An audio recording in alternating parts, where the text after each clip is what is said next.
Hey everybody!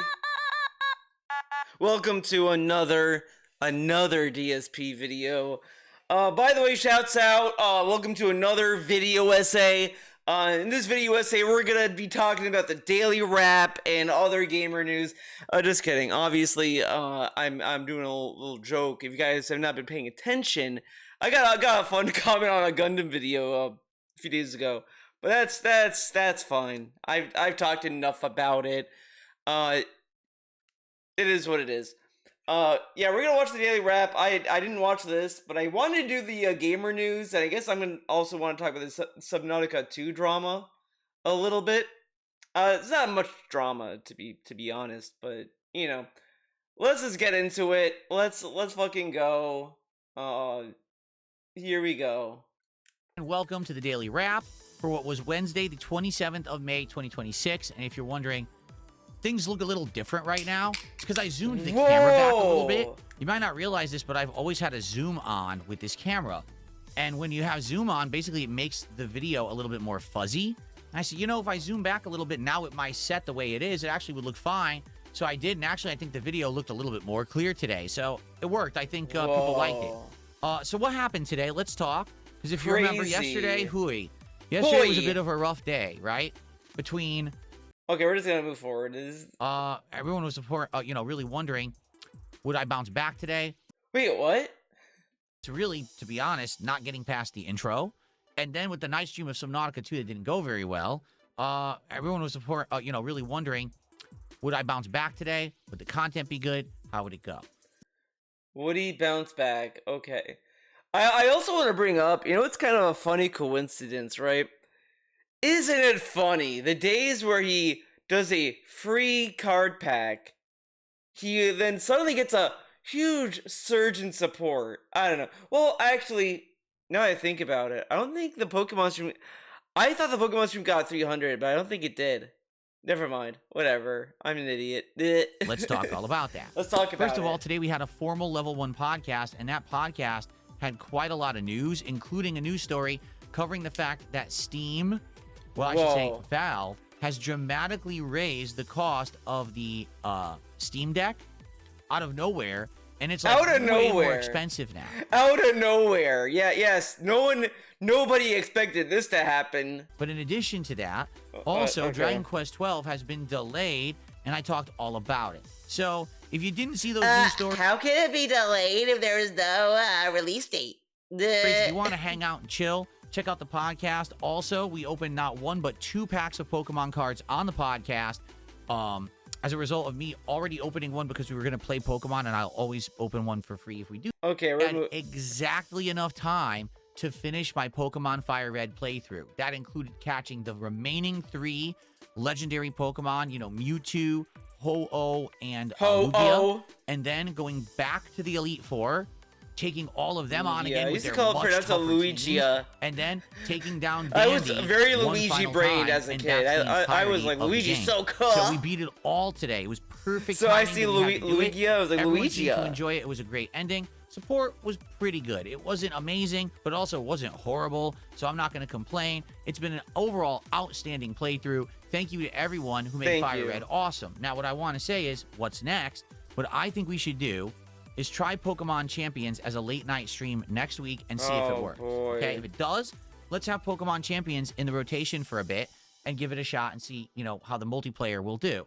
I'm not convinced it's going to work, but we can still try, and you guys will help me, I'm sure, to learn the matchups and have a well-rounded team and to hopefully do well, right? Now, if that doesn't work, the other thing is, people seem to have interest in seeing me play more Pokemon games, like older Pokemon games, because Fire Red was a hit. I'm down for that, but apparently none of them are available on the Switch. From what I'm to understand, the only way you could play them right now is emulation. So emulation. DSP doesn't know how to do that, so that's out of the question. Like, he's gonna hide behind, Nintendo may take Jasper away. They may attack Jasper. Or whatever the fuck, but, in reality, he just does not know how emulation works. Like, I have a better excuse to not emulate because I'm on a Mac, dude. And that's not fun. Sadly, I wouldn't have the ability to play them, unless I'm wrong. Okay, so if anyone knows, let me know. I do know that there was some Pokemon game from GameCube that was added on there recently, so Why does he?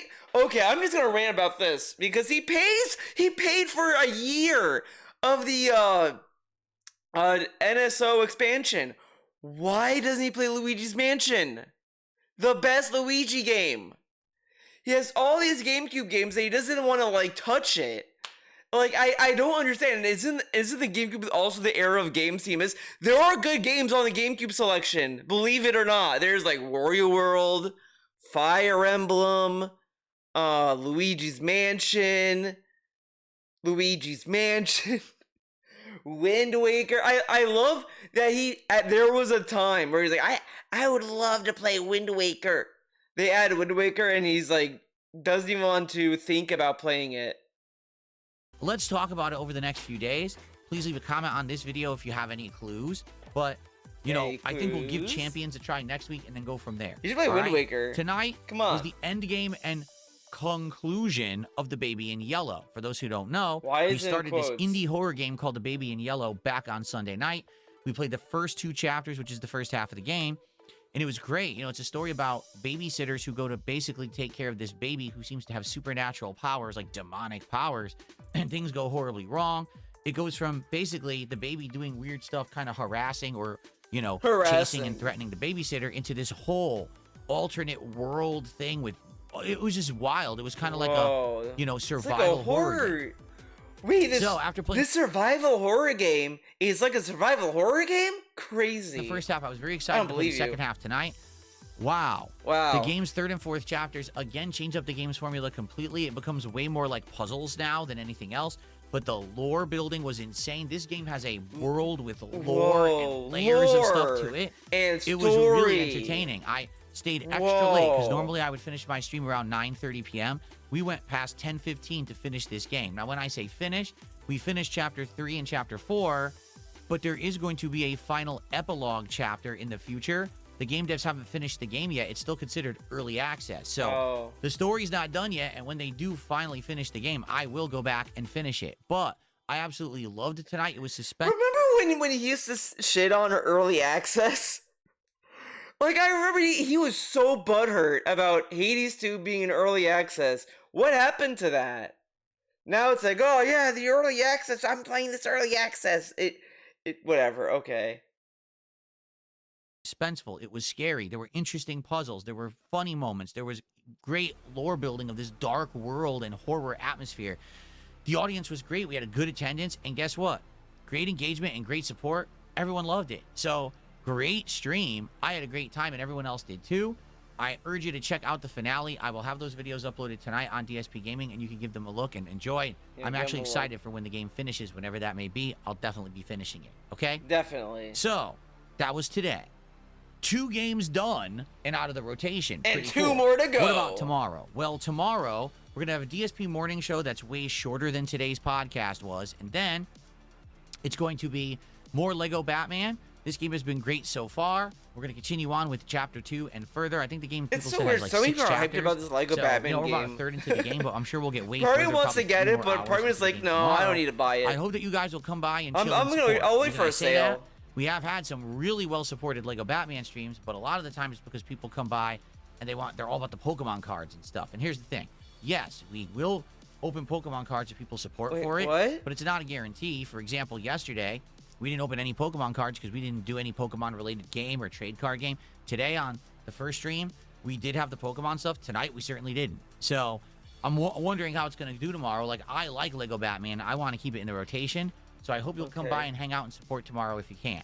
And then tomorrow night on the late stream, it is trading card game shop simulator. Okay.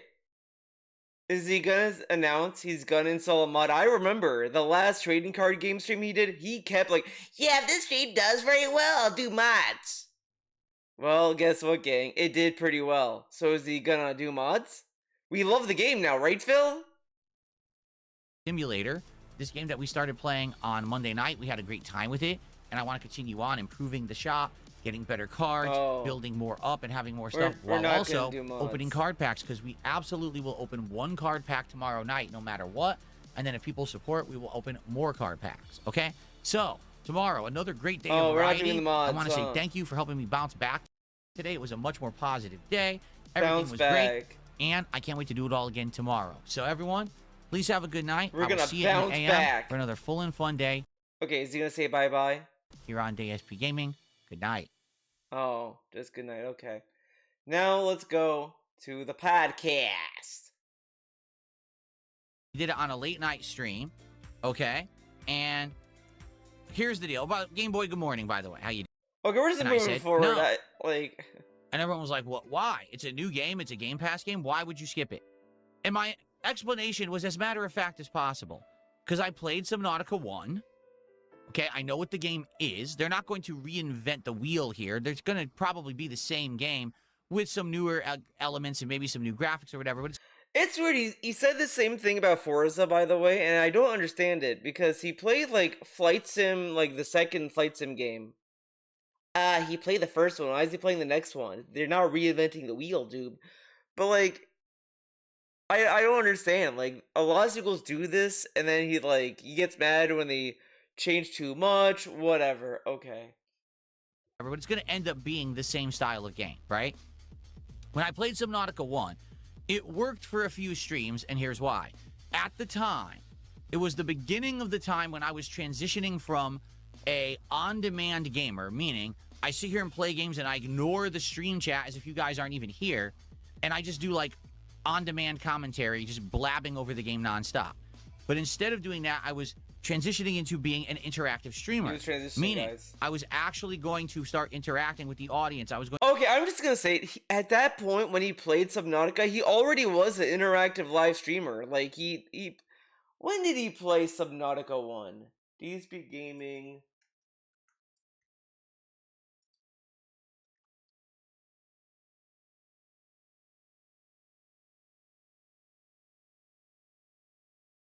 "2019. He, at this point, he already was a live streamer. Why are some of these parts marked as watched? What was I watching here?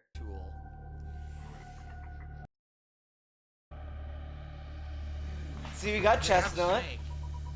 Shouts out Chestnut. What a dick. I don't know why I was watching this. Pastio was doing something.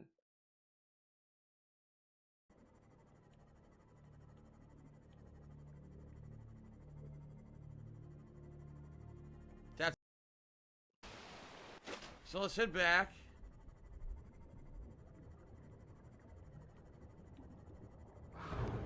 Dude, I ran into it. Okay. What great commentary. We got Egbert v Xbox. Egbert. Remember Egbert, guys? Shouts out Egbert.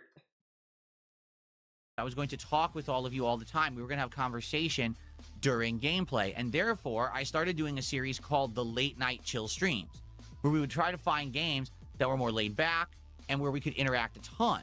Notably, if you just kind of explain to me, hey, this is how the game works, here's how the elements work, right? Then we could talk, hang out, and make it a interactive session rather than it just be about me playing the game. All right? All right. Subnautica worked for 3 or 4 streams like that, okay?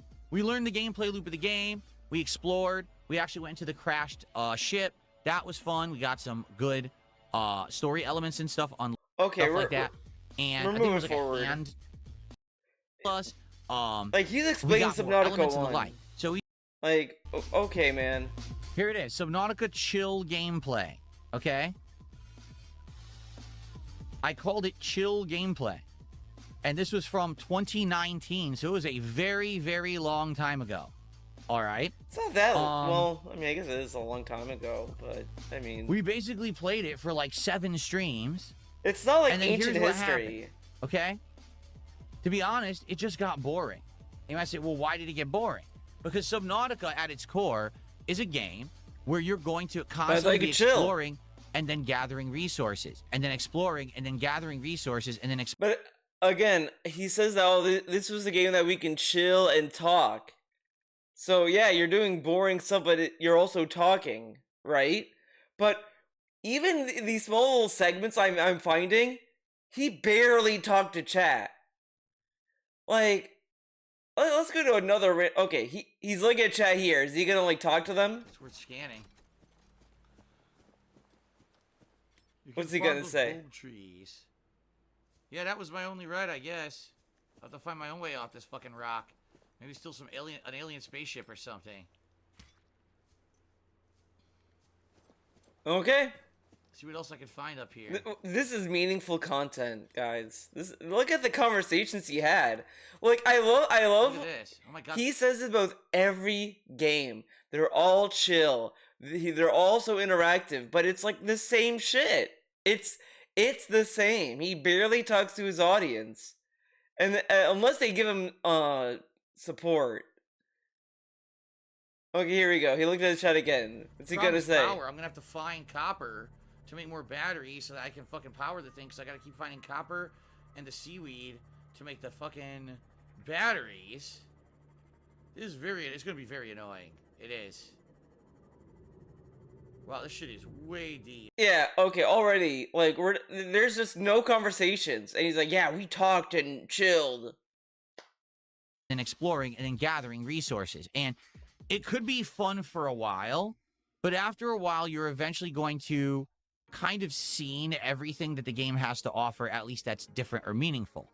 You know, I went to a few islands, I saw alien technology, and the whole idea is that eventually you gain enough elements or resources. I thought the point of these streams were to interact. Technology, and then you can basically summon a spaceship and you can leave this. He would say the gameplay is not even the focus. Like, you're not supposed to focus on the game. You're supposed to talk to Phil. And then, like, you watch the clips and it's just talking about the game. And then you hear him now. It's like, oh, yeah, we've seen everything about the game. I thought it's not about the game. Stranded on. That's supposed to be the game, right? Right. But what happened was, after we got to a certain point, it just got too repetitive. You know? For like 2 entire streams, so 4 hours of gameplay, I was simply gathering resources to make this thing called the prawn suit, which is an underwater, like, deep diving suit, okay? And I'm like, oh, it's going to be so exciting when I get it, right? Well, we get it, and guess what? All you're supposed to do now is grind further so that you can get more pieces of the suit, so you can grind further. Okay, remove. To the point where it's like, all right, I've seen enough, and I kind of get what the game is. I'd rather move on and play other games with you guys than just do this same loop over and over. Now, the game can end up being very relaxing, and I can understand why someone could get addicted to the loop, but as a streamer, I was trying to entertain the audience, and it wasn't entertaining anymore. But I thought you're supposed to chill. Like, oh, whatever. Okay, I thought I was supposed to talk to you, Phil. You've already seen this for 10 hours where you're still doing it. Yeah, it never ends, basically. That's the game. So we said enough is enough. That's fine. 14 hours of gameplay of Subnautica is good. And we moved on and did other late-night chill streams, and that was it. Okay? So, when Subnautica 2 finally is announced, oh, it's coming out, and people said, well, are you going to play it? I'm like, no. Well, why not? Well, because it's going to be Subnautica 1 again. I know it is. I mean, let's be honest. They're not going to innovate. They're not going to change the whole game's formula. Did he it's even be a say no? grind I don't think he did. Okay. He said maybe I'm not saying later. that's a bad game in any way, shape, or form. Well, what I'm saying is I've already played it. I tried it. It didn't work. We played it for 14 hours. It got boring. I just love, like, you ask him to play a game, and then he plays it, then, like, you know, oh, like, he's like, guys, I was right! It was Subnautica. It's like, okay, yeah, wow, what a prediction. Guys, I played Guilty Gear Strive. Guys, it's kind of like Guilty Gear. Whoa. Now, of course, he doesn't play exactly the same, but, I mean, shocker, Soul Bad Guy's in it. Guys, get this. Huge. Kai Kisuke, he's also in it. I know, I just blew your minds. Right? So, I wasn't playing it. And then over the last week, there's a group of people who kept coming to the stream saying, I can't believe you skipped Subnautica. Everyone's playing it. It's got millions of copies sold. Hundreds of thousands of people are playing it at once, right? Despite the fact that I'm trying to say to everyone, listen, I'm not the same as everybody else. The kind of content I put out is a little different. My audience is a little different. I've already tried it. People just keep asking. He gets a question later on. I don't know if we're going to watch it, but someone asks him what makes his audience different. And he doesn't, he says, I explained it. He never does. Like, what's so different about his audience? Like, I want him to explain it. Regardless, all they want to do is they want to get, they buy into hype is what it is. Oh, well, it's popular. Just because something's popular doesn't mean it's going to work. And this is weird. Like I said, I feel like I've said this before, but I'll say it again. I'll say it all the time. But he does these segments on his streams, and he acts as if like he's not talking to the same people. Like he's talking to different people. Like I don't understand. He's sitting there talking about like he's talking about like how oh, these people buy into hype. It's like, yeah, but you're talking to your audience about your audience. What? It's like he's like he doesn't think that he's talking to the same people that were there. Work for me. Okay? I kind of know what works on my streams and what doesn't, although I do like trying variety, and I'm not always right. But in general, this is something we had already tried. You know what I mean? And again, remember when he said he bragged about this too. First off, he bragged about how, oh, it's a Game Pass game. There's no risk. I could try anything.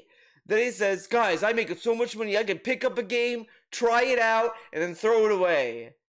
And now we're back to, guys, I tried a game and it just didn't work. It's like, okay, then move on. Like, I don't know why. Like, every time something happens, he has to treat it like a big moment, like a big event. Like, this is gonna change the course of history now. He tried Subnautica too, and now, like, we have to reevaluate our career, the career path of DSP gaming. So, after being bugged about it for a week straight, finally I said, all right, since you guys keep asking for it, let's go ahead and at least, let's try it, okay?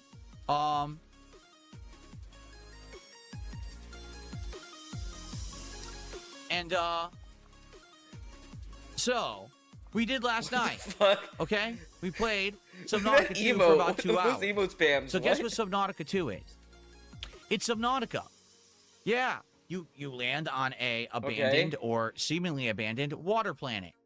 You immediately start diving and grabbing elements. You start crafting things. You start setting up survival where you can have food and water and you can have more oxygen. You fight off fish that are trying to attack you. You start finding upgrades. You start scanning items in the environment so that you can reproduce them at your replicator back at your base. You start trying to build your base.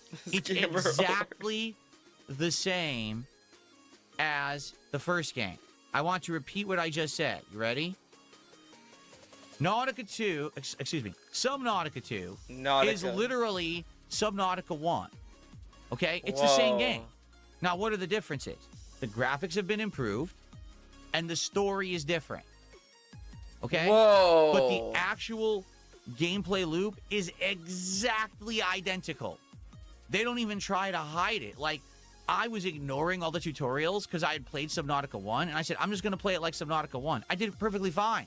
In fact, I was turboing through. Oh, I already got my multi-tool, already got the scanner, already got this, already got that. And I'm not even listening or talking to the robot that's trying to guide you through. I'm just doing it. I don't understand. This dude is sitting there. Like, yeah, man, the gameplay is like, I thought it was a chill, interactive stream. Should he be interacting with your chat? Like, I thought that was the point. I already played the first game, so I already know all of it.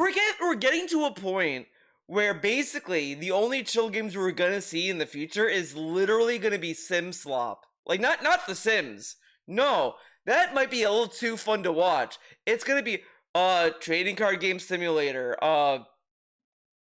Best Buy simulator, Walmart simulator, Blockbuster simulator, like shit like that.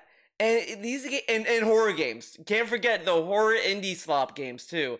And I'll admit that I am being a little mean calling these games slop. But DSP kind of makes it seem that way because like it's so annoying to watch his indie game streams or the games that he's like picking out games. He sees an interesting game. I don't want to play that. No. But then these games are just like the same game we've already seen. Oh, I want to try this game. And it's like, oh, okay, wow, it's a gimmicky horror game. Oh, it's over-the-counter sim game where you're just selling card packs. I remember these, like, the Lost in Records rant he did. I remember, like, crashing out on that rant because this dude was, like, saying, if I want to play a game about stuff I can do in real life, I do it in real life. He can work at retail in real life. Why does he want to do retail sims? Like, that's the thing that's annoying. It's like he's like kind of focusing on games that are just sim slop, and like I could sit here and rant and say, oh, you should play other indie games, and then I guarantee he's gonna find indie games he's gonna start playing that are actual games, and he's gonna find a way to make it annoying. Like, this dude is the pinnacle of like, I will do something that's gonna annoy you. You're gonna wish you never suggested that. Like, it's kind of like out of spite. Like, it's like, Theo, I wish you would stop talking about Guilty Gear, and then you start talking about Skullgirls again in every video, and you're gonna be like, oh, god damn it, you're gonna be mad. Like, it's the same shit, same shit. All of this. So, all that being said, did it go well on the stream? No. Guess what happened? Within the first half hour, everyone was bored. The kick side of stuff just sat there complaining this game is boring. No shit. I already know because I already played the first one, okay? On the YouTube side, it was 50-50 split. Half the people were there who liked the game and were like, oh, it's good to see you give it a try. And the other half were just kind of completely disengaged. And what I mean by that is, if something in the game isn't that interesting to the audience, they will basically ignore the game and just go on and do something else or talk about another topic or just not talk at all. You know, the only way I'm ever Again, I just think, even when, before he was a live streamer guy, like he is now, right? He would still bitch about this, that people need to talk about the game and all this other stuff. Like, dude, you're an interactive streamer. Remember when, like, he brags about, guys, I remember he used to brag, like, guys, I played a Zelda game and we were talking about, like, trans bathrooms. Whoa, crazy! Like, all this shit. And then, like, now it's like, guys, why are you talking about basketball? Why are you talking about baseball? Why are you talking about dumb shit? Talk about the game. It's like, I thought you're an interactive streamer. I thought you like having meaningful discussions. And it's like, you'll never have meaningful discussions. He wants me to talk about the game like explicitly. Or about him, I guess. Like, if you go to his chat, it's like, Phil, I loved your gameplay of Resident Evil 4. You're like, yeah, man, that was a crazy game playthrough, man. It's like, why don't you talk about anything else? Like, whatever, okay. Make a game like Subnautica. But then again, you get these little segments in these little podcasts that we're gonna get into, and it's like, you're gonna wish he never talked. You're gonna wish he went back to his old ways. Want to hang out on the stream of they come on chat, being in an isolation and start booth, talking about various topics or whatever. That didn't happen last night. Instead of it being, oh, let's chat and hang out with Phil, it became, let's completely disengage from what's going on. That never works for a stream. For the record, doesn't matter if you're playing a challenging game, a chill game, or any style of game. If your audience disengages, then it's a failure of a stream. Do you understand? Like, so he kind of doesn't understand that, like, and I, to a degree, it is kind of sad, because usually people tune into streamers because they either like the streamer or they want to see what the streamer has to talk about or whatever. Like, people should be interested in the person, like, running the stream, right? Instead, he talks about people being interested in the game. Again, it's like he wants to put all the responsibility of enjoyment and entertainment onto the game, which is like kind of insane. It's like, do you have any agency on your own streams then at that point? Like, if your stream is so reliant on the game being entertaining, then what kind of content are you putting out? basically, after playing this for about 30 minutes, I already realized this is going to be a dead stream. Like, no one came ready for Subnautica 2. Everyone just came expecting some hot new game. It's not a hot new game. It's literally Subnautica 1 again, because they weren't going to reinvent the wheel, which is what I knew to begin with. Okay? That's why I didn't play it for the week that I didn't play it. So basically, it ended up being a dead stream. And what I mean by that is, yeah, there were a few people who chatted with me and helped me and stuff, but for the most part, it was just me playing the game for myself. No one was really engaging at all. And sadly, the stream was a failure, you know? Insanely low support. Failure stream. Very slow talk. Like, just a waste of a Slow stream. talk. And it was frustrating because, you know, I had known that was going to happen. But people sometimes just don't want to listen, and they get caught up in too much hype, and that's Like, exactly what it listen is. to this. Again, people were asking him to play it because they were curious about it. And he's saying, like, well, you should listen to me. This whole segment, you're gonna see how much of a waste of time this is. And the amount of, like, dooming he does. It's really stupid. But it's like, people are asking him to try a game. He bragged about being able to try games and not having to worry about making money back or whatever. He tries a game and he's like, be like, oh, I knew I shouldn't have tried it. But it's a Game Pass game. Like, there's no risk. You're making good money now, right? What it is with Subnautica 2. Listen, I understand that the game apparently has hundreds of thousands of players at any given moment. I get that it sold like 2 million copies. But it's still Subnautica 1. It's not going to change. Again, listen to people who played Subnautica 2 and liked it and liked 1 or whatever, and listen to how DSP talks about it. Like, it is kind of, like, funny that he really doesn't have an interest in any game he plays, because, like, you can tell, like, if someone likes a game, they play a sequel, they'll either talk a lot about it and talk about how it's better than the first game, what they liked about both games, even if they don't like it. Like, you can already tell I like Devil May Cry as well, because it's like, oh, I played 3, and it was like my first Devil May Cry game. I really loved it. 4 is pretty good. Like, there's some things it added that I liked. I like Nero's gameplay overall. I could go on and on about the Devil May Cry games, and the ones I like the most, the ones I got stuck on, whatever. But it's like, you can tell that there's an interest in that franchise. This guy's like, it's okay. And it always comes down to trendsetter games like Super Turbo. Oh, Street Fighter 2 is where it all began. That's what he liked about Street Fighter, and this and that. It's like, it's that kind of shit. It's like, it's just slot mentality. It's like, oh, I like this thing because it's established. It's like nothing, like, that's it. That's the short end of it. Okay, at all. You understand? It's never going to change. I don't know why people think it would. Or what did you think the game was going to be? Completely different? No. They're just going to do what they know how to do a second time. And that's exactly what the game is. Okay? So if you like that, if this sounds good to you, if you're someone who enjoys this gameplay loop of grinding for elements, exploring, survival, resource management, Like, expanding a base. He is saying this as almost every sim game he had played, they all look the same. Like, TCG, video rental land, convenience store land, whatever, all these things, they all blend together. All these indie games he plays all blend together. They all look basic as fuck with simple visuals and this and that. Like, they all just meld together. Even if they're different genres, like Baby in Yellow and all this other bullshit, it's like it all melts together because he plays a lot of them. And he's like, oh, well, this game's like the first game. But he plays all these other indie games that are not even, like, they may not even be the same developer, but they all blend together. Like, come on.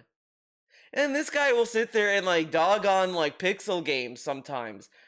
Meanwhile, he plays games that are just same shit. A base, getting more lore in a story. It's fine. It's a good game. I think you'll like it. Notably, if you didn't play Subnautica 1, you might like Subnautica 2 better because it feels more fresh. Very similar to this is the situation from last week where Forza Horizon 6 came out, right? And I said, I'm not going to play it. And everyone yelled at me, play it. Well, I played it for one stream, and guess... This is nasty. He doesn't want to play with the wheel. And Maria says, well, they say it's hard to play with the wheel. I don't give a fuck. It's simple laziness. He put the wheel away in his little gamer closet, and he doesn't want to get it out because it's a lot of effort for DSP, who is so athletic and fit and swole and cool and amazing, but he's still lazy at heart. He is still a lazy man at heart. He does not want to get that wheel out. Like, he doesn't even want to try Forza with the wheel. Like, it's the same thing I said about him not wanting to try stick shift. You're playing a video game. The best way you could fuck around driving stick is in a video game. You don't have to worry about running people over. You don't have to worry about getting into a car accident. You don't have to worry about anything. You're playing a video game. If there's one best way to learn to drive stick shift, it's simply playing a video game at this point. And he still is like, I don't want to play with the stick shift. Even though it's like, dude, why not try? Why not try? But it's like I don't understand this. If I bought I feel like I said this when he bought this dumb fucking wheel. I knew for a fact it was a waste of money. He bought it to then just never use it again. This is why, like, simply, games like Rock Band and Guitar Hero in the long run just not come back and will not work. Because at the end of the day, I don't think people want these big peripherals anymore. Like, that era has long gone. Like, are you gonna want to buy a Rock Band drum set ever again? That's gonna be in the hundreds. You buy it, it's only gonna work for one game. Like, and how often are you gonna want to play it? Like, sure, part of me does want to play Rock Band. Yeah, I do kind of miss that game. But I also am like, well, I don't want to deal with these peripherals because they're hard to get rid of. You can't really sell them again, unless you're selling to other enthusiasts, basically. But at some point, consoles are just not going to use it anymore. Like, it will just not work eventually because things are going to move on. So is this going to be wasted space? So that's why I don't like buying any games with these accessories and all this other stuff if I don't care for them. But this guy will just buy a wheel and not even use it. If I bought that wheel, if I was dumb enough to buy a wheel like that, I would at least try Forza with it. Like, I'd at least try. But this guy doesn't even want to try. He's terrified. So he's like, oh, you guys want me to play Forza? Yeah, why don't you play with the wheel? Why not try playing with the wheel? That's different. And he never played Forza with the wheel. But guess what he played Forza with? The wheel with? A fucking sim game! And guess what? It's exactly the same as Forza Horizon 5. It's the same game. No kidding. These companies now have gotten into a habit that all they do is pump out the same game over and over because they know that there is a audience that likes that formula and will keep repurchasing the game. Okay, Forza Horizon, definitely that audience. Subnautica 2, if you like Subnautica 1, it's for you. Yeah, he promised the wheel. Fine, understand. There's nothing wrong with that is a genuine promise. He did promise the wheel with Forza. He did promise it. But I'm trying to entertain an audience. I'm not just here playing a game for myself. This is not my chill time where I unwind from a stressful day. I'm doing this to try to... This is, again, this is just another instance of him saying it because it sounds good in the moment. Because there are so many times where it's like, I just want to relax and play video games. I don't want to sweat. I don't want to work. I'm just playing a game and having fun. And now he's like saying, guys, this is a job. I'm not playing it for fun. What? Entertain you guys. Does that make sense? I can only do so much. And like, I know what he means. I know what he ultimately means. To be fair, but I just think it's like it's overall meaningless. Like, you're playing a game, it's on Game Pass. Like, you're just trying a game out and it didn't work. Move on. I never understood what was the point. Like, and he's like, I'm just letting you guys know it didn't work so we can, like, bounce back from this. But it's like every time, and it's like, we understand the concept of like, hey, try Subnautica 2. Okay, I'll try it. Oh man, this didn't work. Whatever. They move on and they try another game. Like, how does Moist Critical like have these little segments to his audience? Guys, you tried to play a Hot Shots Golf, didn't work out, guys. Didn't work out, guys. Sorry, but I think we're gonna try another game, man. We're gonna try something else. Maybe we will try Dead as Disco. We're gonna try that, man. Sounds like a pretty good game. And then that's what he tries next. I know that's a good critical I can't make you like that genre of game. But whatever. Notably, I don't think that in general my audience likes this genre of game. They find it boring. So, it is what it is. On the flip side of that, a game like Pokemon, right? A tried and true game with tons of history, all kinds of different elements that people can help me training, learning how to make a well-balanced team, how to understand the elements, help me know where to find items, find rare Pokemon and all that. People like that level of interactivity. So with Pokemon, it works. With Subnautica, it doesn't. Okay? And that's okay. Again, I'm not saying Subnautica sucks. It doesn't. I actually liked Subnautica 1.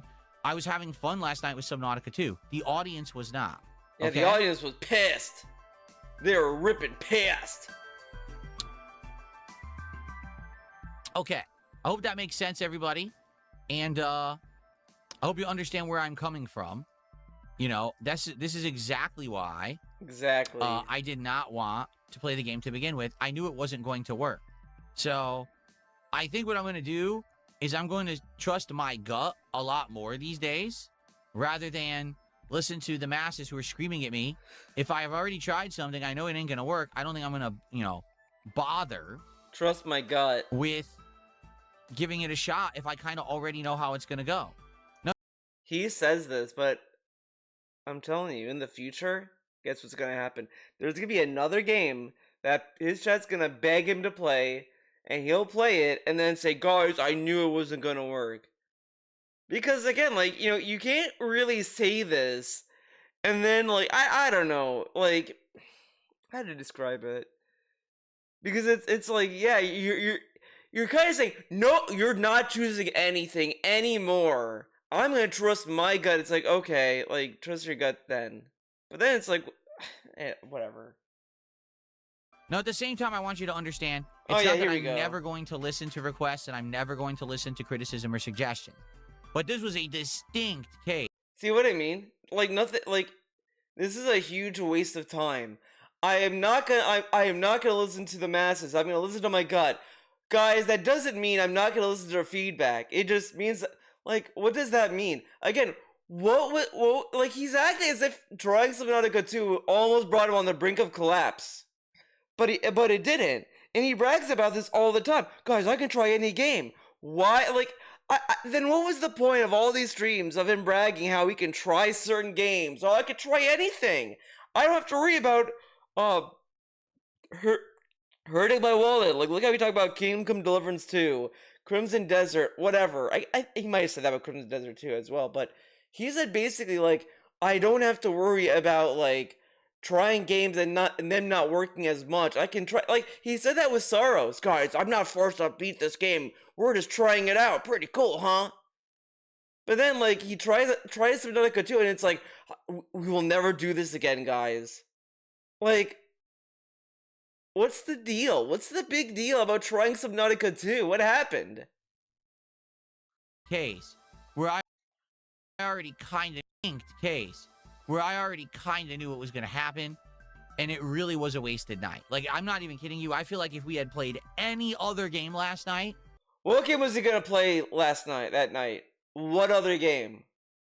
Literally, he had nothing else. He got rid of Sorrows, and then he played Subnautica 2. What else was he gonna play? This is meaningless. He wasn't gonna play anything else. It would have been a better time, and it would have done better. Okay? So, sorry about that. And, now we're going to move on for the rest of the week, doing a variety of content that you guys want, that you guys we've tried and it's working, and people are enjoying. We're going to focus on that. Okay? Okay. But what I got to ask is that you guys got to trust me. You know what I'm saying? You guys gotta trust me. You guys gotta trust me that I kind of know what I'm doing. And if I've tried stuff, I know what I'm doing. And if I've already played the first game, I know the second game how it's gonna play. You know what I'm saying? But what if you're wrong?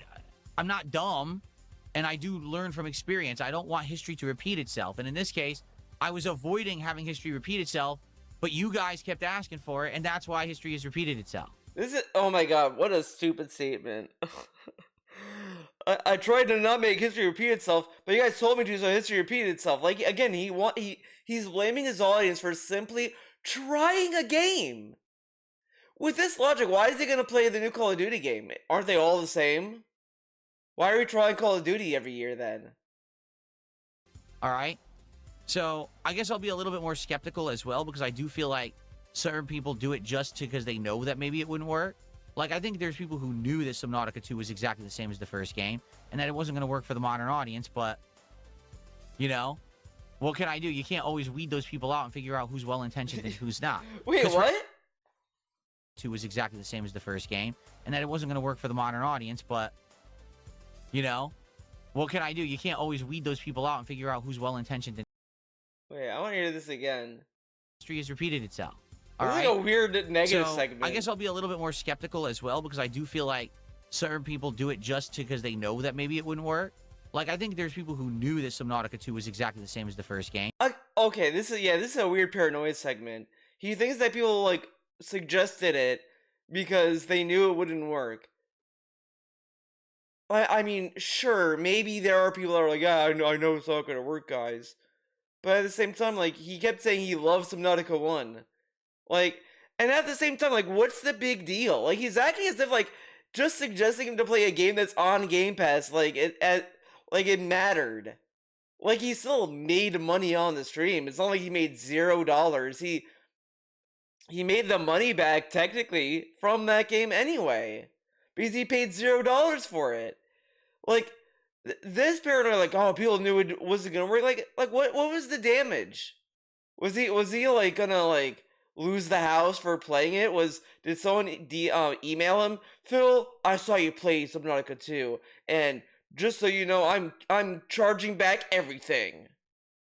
Game, and that it wasn't going to work for the modern audience, but, you know, what can I do? You can't always weed those people out and figure out who's well-intentioned and who's not. Because for every Subnautica 2 situation, there's situations where you guys ask me to play a game and I'm not so sure, and then I play it and I love it. Like RimWorld, I never would have played that on my own. I never would have believed that it would have worked, and it worked. So then, but look how ambiguous this is. So how are we supposed to discern games? Like, you notice, you see the issue here, right?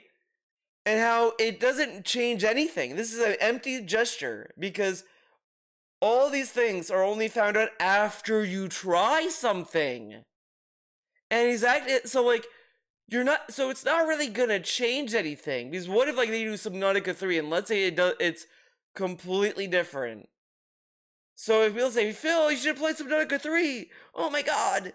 And then he's like, fine, I'll play it. And then he plays it and it's like super different.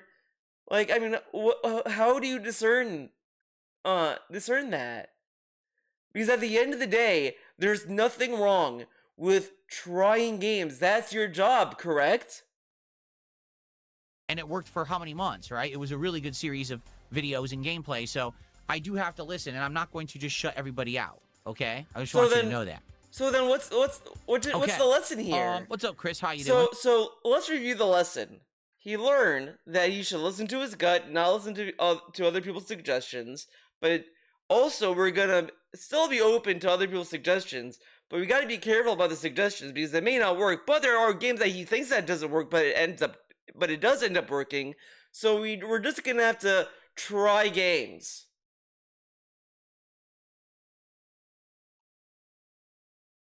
Oh, okay. I mean, this sounds like a rambling of a madman.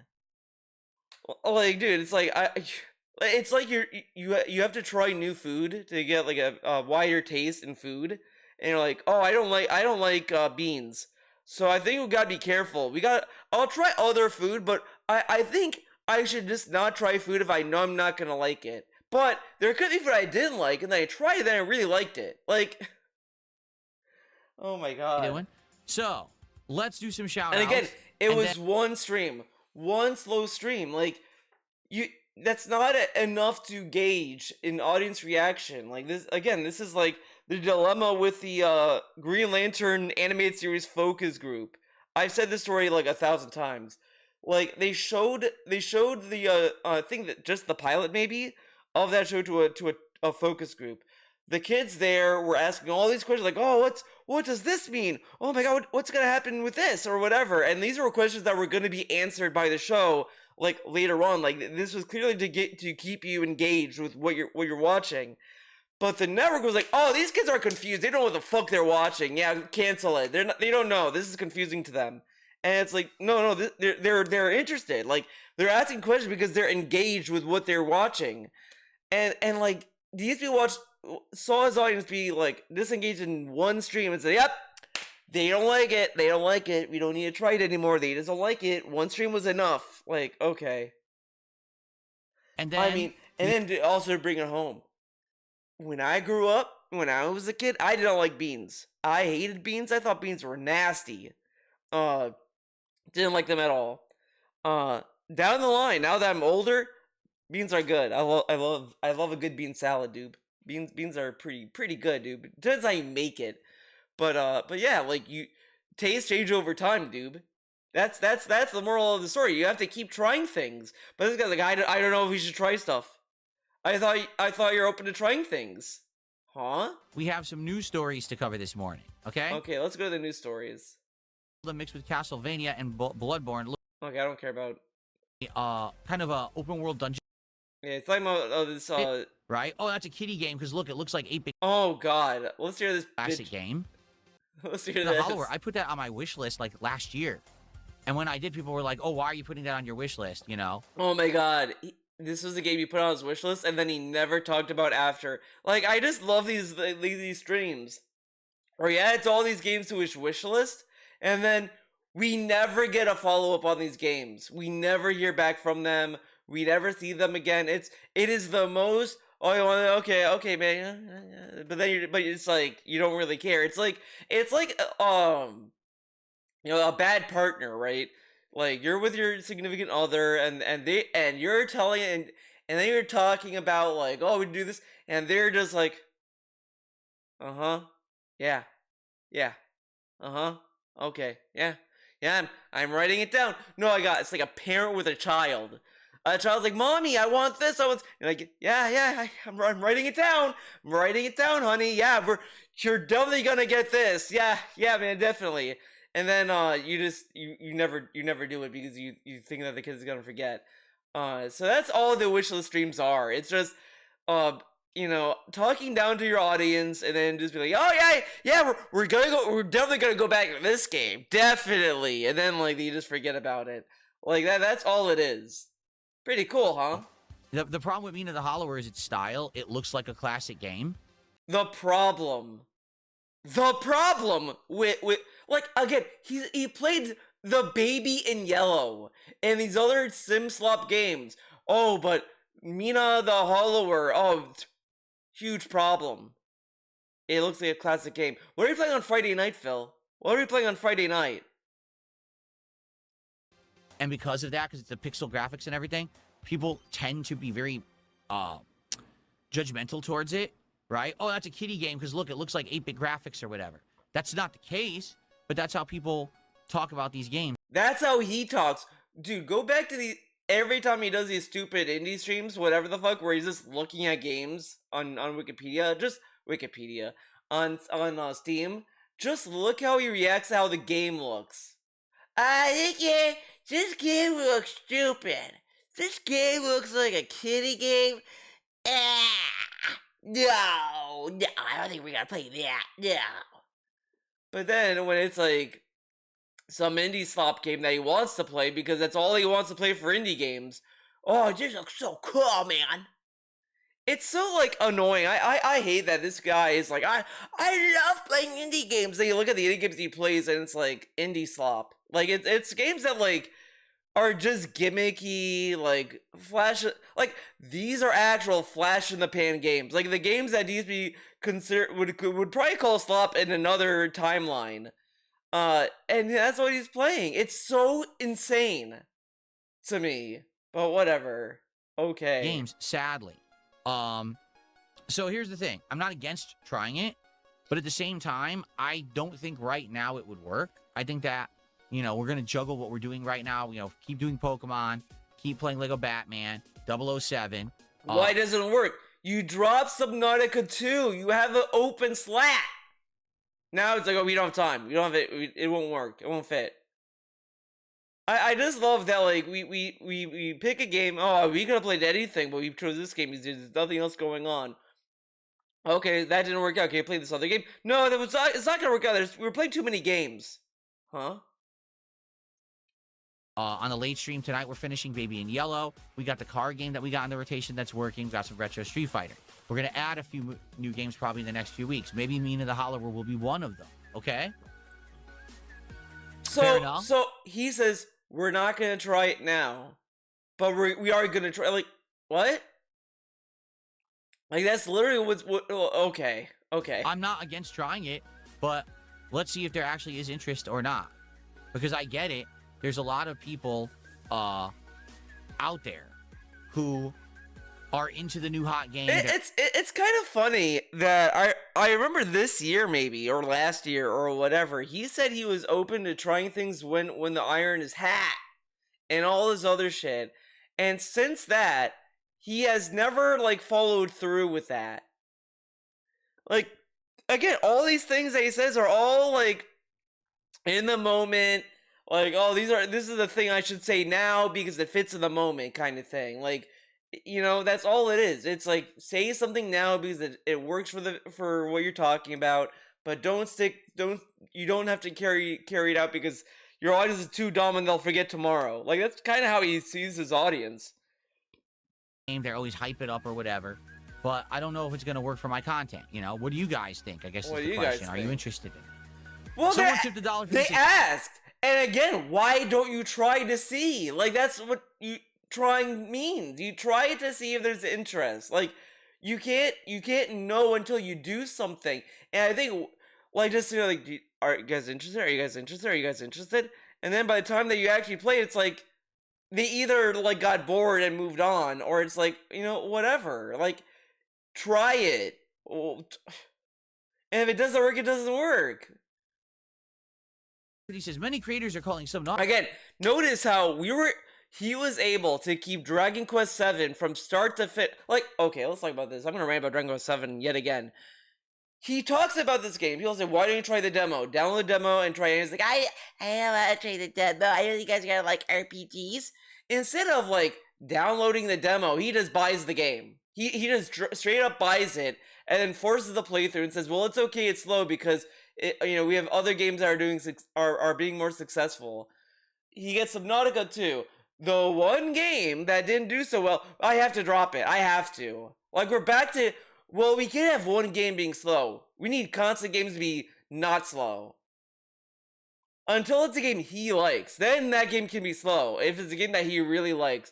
And again, it's so obvious. Metaphor, he got the demo, and then he dropped it because it didn't do enough for him.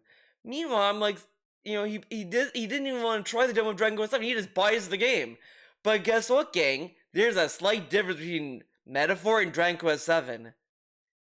Can you guys guess why he may be more interested in playing Dragon Quest VII over Metaphor? Clearly, he has a bias, and one of them being, he is a fan of Dragon Quest. I'll always be a little fair and say, like, sure, he is a fan of Dragon Quest, so like that may sway him more to play it. But it's also a remake of an old game. Metaphor is a brand new IP that's a modern RPG that is brand new. So that, fuck that. And it's Atlas. Atlas may strike him down. Subnautica 2 Game of the Year. The game's going viral. What do you think is different about the DSP gaming audience that make these games not work for your style of content? I literally just did an entire segment about it. That didn't explain that didn't explain the answer. It didn't explain the answer. The question, I mean. Okay. Like, what's so different about your audience? And all he said was, you guys are just disengaged. Ladies and gentlemen, I have received a $50. Okay, I don't give a fuck about. Yeah, so care. 2-pack opening. Very nice. Very nice. We'll do another pack. Okay. It's not a troll. Wings of Deception has been here over the course of last week and actually was pretty respectful. So I don't. I think he's saying Wings of Deception is a troll because he's trolling Wings. But what you're talking about. Okay. Game of the year. Okay. Let's get to the news. You're wondering why I'm ignoring you? It's because you're talking about nonsense. Oh, let's hear this little bitch segment. I don't know what's going on the kick side. People are talking about nonsense. They're talking about nonsense. I'm just ignoring it. If you guys are wondering why I'm ignoring you, it's because you're talking about nonsense. But they're the rowdy James, chat. thank you. It's a sick T-shirt. Thank you. I'm glad that you like. I thought you wanted them to be rowdy, and you can like. Will we have a frog? Whatever. Flex animation. Okay. Fucking slut. Okay.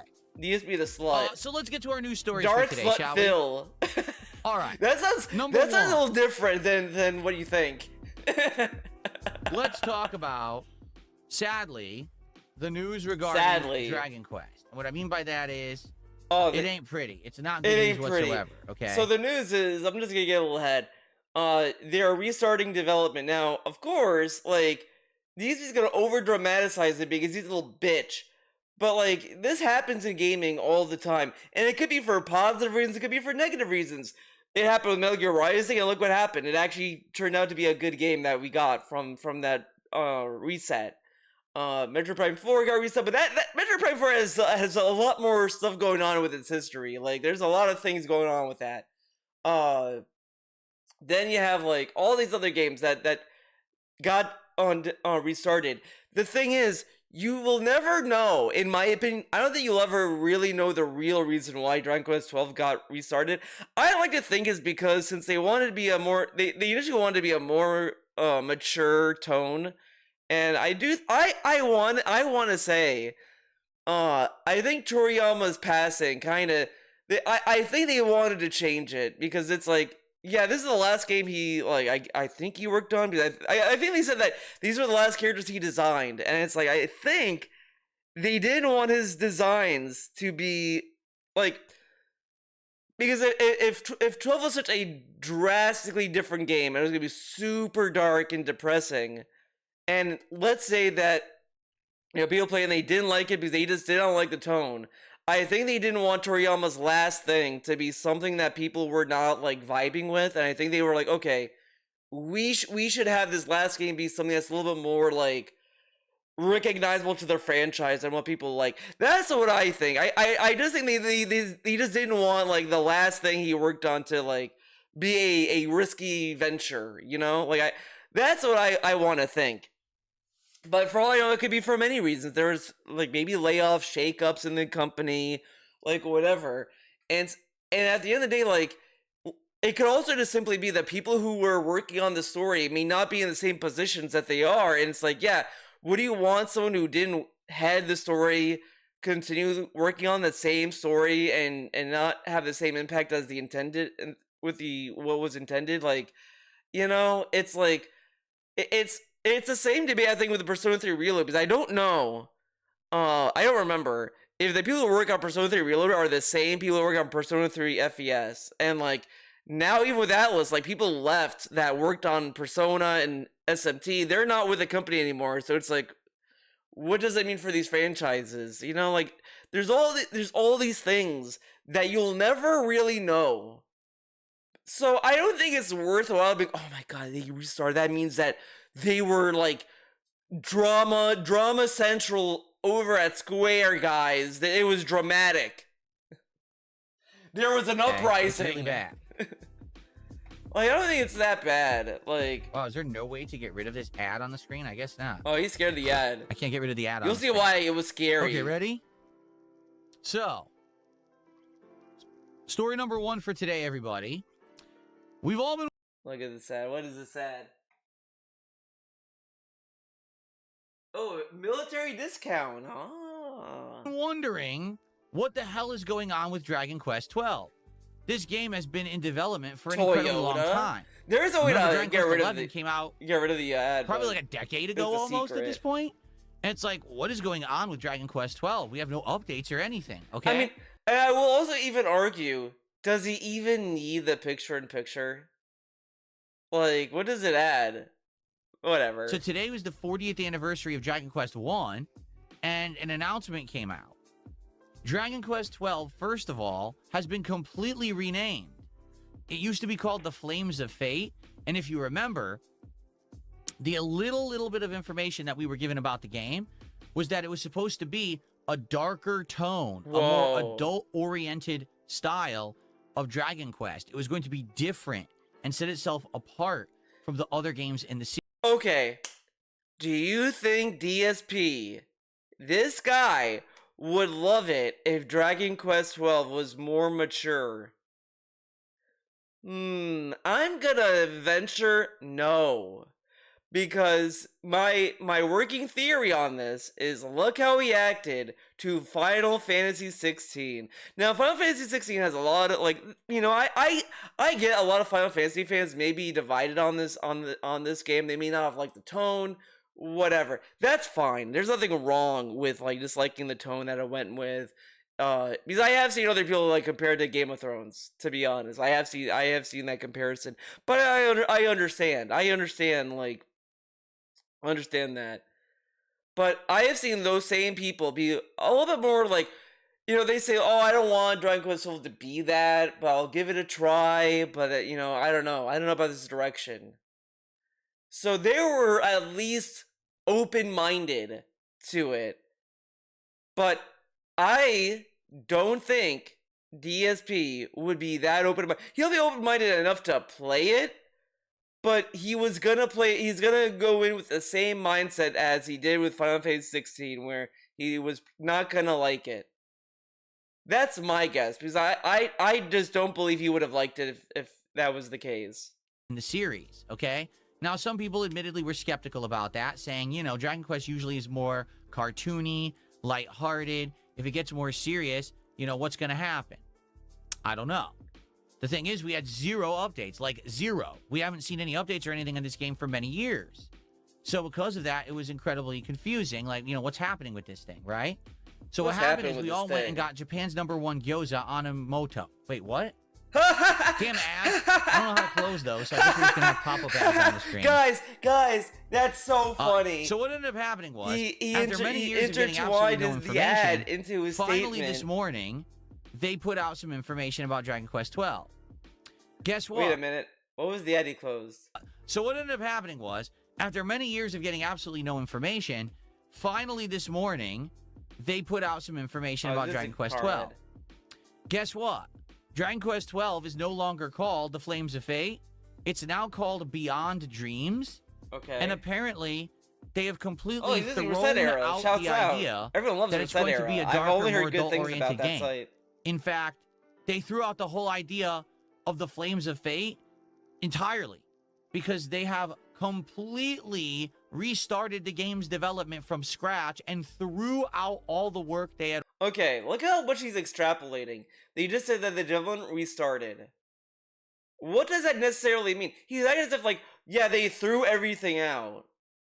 I mean, like, they restarted development of Metroid Prime 4, but if you look at actually the development of it, the ideas that were in the initial game persisted into the final game. Like, they restarted in the sense of, like, they just, found another development team that was gonna, like, finish the game and make it a functional game by the end and make do with the concepts that were already laid out. Like, this is a different development philosophy, because I think they said this is like a very exclusive thing to Nintendo. Like, if they had an idea, they stick with it or something like that.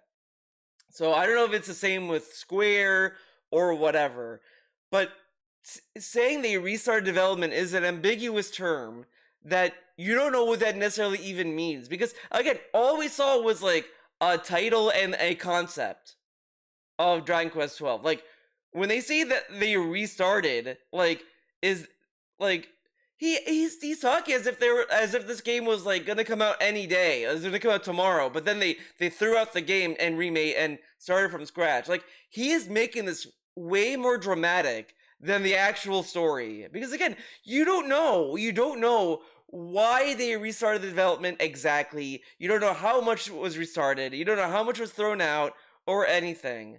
Like, does it even say in this little blurb, underwent a restart in development under a new structure with its title changed to Beyond Dreams. Alongside the change, the game's logo has also completely refreshed to accompany the announcement. Message from Yuji, game designer, executive producer, has been released aiming with in-development gameplay footage. I mean, yeah, it doesn't really say anything more than they restarted game development, which is just a statement. They're just saying that because they want you to understand it's not going to come out this year, next year. It's going to take a little bit longer because they're restarting. You don't know at what stage of the development where did they restart it. Even like, I mean, they could have restarted this before the announcement was even made. Like, they could have restarted the development like last year, for example. Like, who knows when this actually started versus when they announced it. They had already previously done. What? The game was in development for nearly a decade, and they threw it all out. Why? Like, at least make a game again. I mean, it doesn't even have to do anything with, oh, will the game be good or bad? Like, I feel it was so early in development that you can't really tell the quality. It could have just simply been, as I said, Toriyama's passing could have just simply changed their trajectory of this game, and it's like, oh, we don't want to do this. Like, this guy was a beloved artist, and we don't want, like, the last game that has his art be like a downer, you know? Like, I don't think they, because this game is probably gonna have a tribute to Toriyama. Let's be real. And I don't think that they want the last game that's gonna pay homage to him be something that's gonna be like a downer or whatever. You know, so you don't even, so it could be that, it could be anything. And he's acting like so surprised, like, why? Again, you don't know even how much was scrapped. And the stuff that was in 12 could carry over into Beyond Dreams. Again, you don't know the extent of this restart. out of it, even if, let's say... Oh my god, sorry, like... it wasn't up to standard for a numbered Dragon Quest. And they were like, it's just not that good. Or how about this? Do a spin-off. Call it Dragon Quest The Flames of Fate, but don't call it Dragon Quest 12. Still make it, still release it, and then also make Dragon Quest 12. But instead, they... oh, okay, but like, the scope of this game, like... because clearly Flames of Fate was gonna be a longer game, so you want them to make 2 long games, 2 long RPGs? Like, I think this is a little, like, you know, you're putting too much workload on this, and if anything, if they did that, because again, you don't know the stage, yeah, I was going between state and state of the game when they scrapped it. Like, you don't know. Like, this could have been during the conceptual period. It could have been an alpha build. You don't know at what point they decided to restart the development. They literally said... oh my god, dude, I'm sorry. Like, this is fucked up. we're throwing it out. And I've started completely over. Where so did they say some that? gameplay footage today, okay? It's the story of a young hero who's beset by strange visions in their sleep. So this is supposed to be the hero. Whoa. I guess this is one of the, you know, your party members. I don't know if the robot is a party member or not, but it seems like they are. So you're going to have a robotic party member. There's the female party member, supposedly. Yeah, she'll have a lot of fan art. This is interesting. So apparently there's going to be anthropomorphic dragons now, or it looks like a dragon, right? Okay. So that's new to the series. That's never been in the series. Oh shit, before. Darziak! And so they showed all this off, and then here's another screenshot of the kingdom, apparently from the game. And of course, people here are, you know, talking about it like, you know, what's going on with this? So apparently what happened, I guess there was an internal shakeup at Square Enix around 2023, 2024. And what's being guessed at is that when the shakeup happened and management was shuffled around, whoever was put in charge of the Dragon Quest project was basically tasked with putting it back on track. And I guess the development had run itself into hell. Like, it, I mean, it ran itself into hell. I just think simply, if they...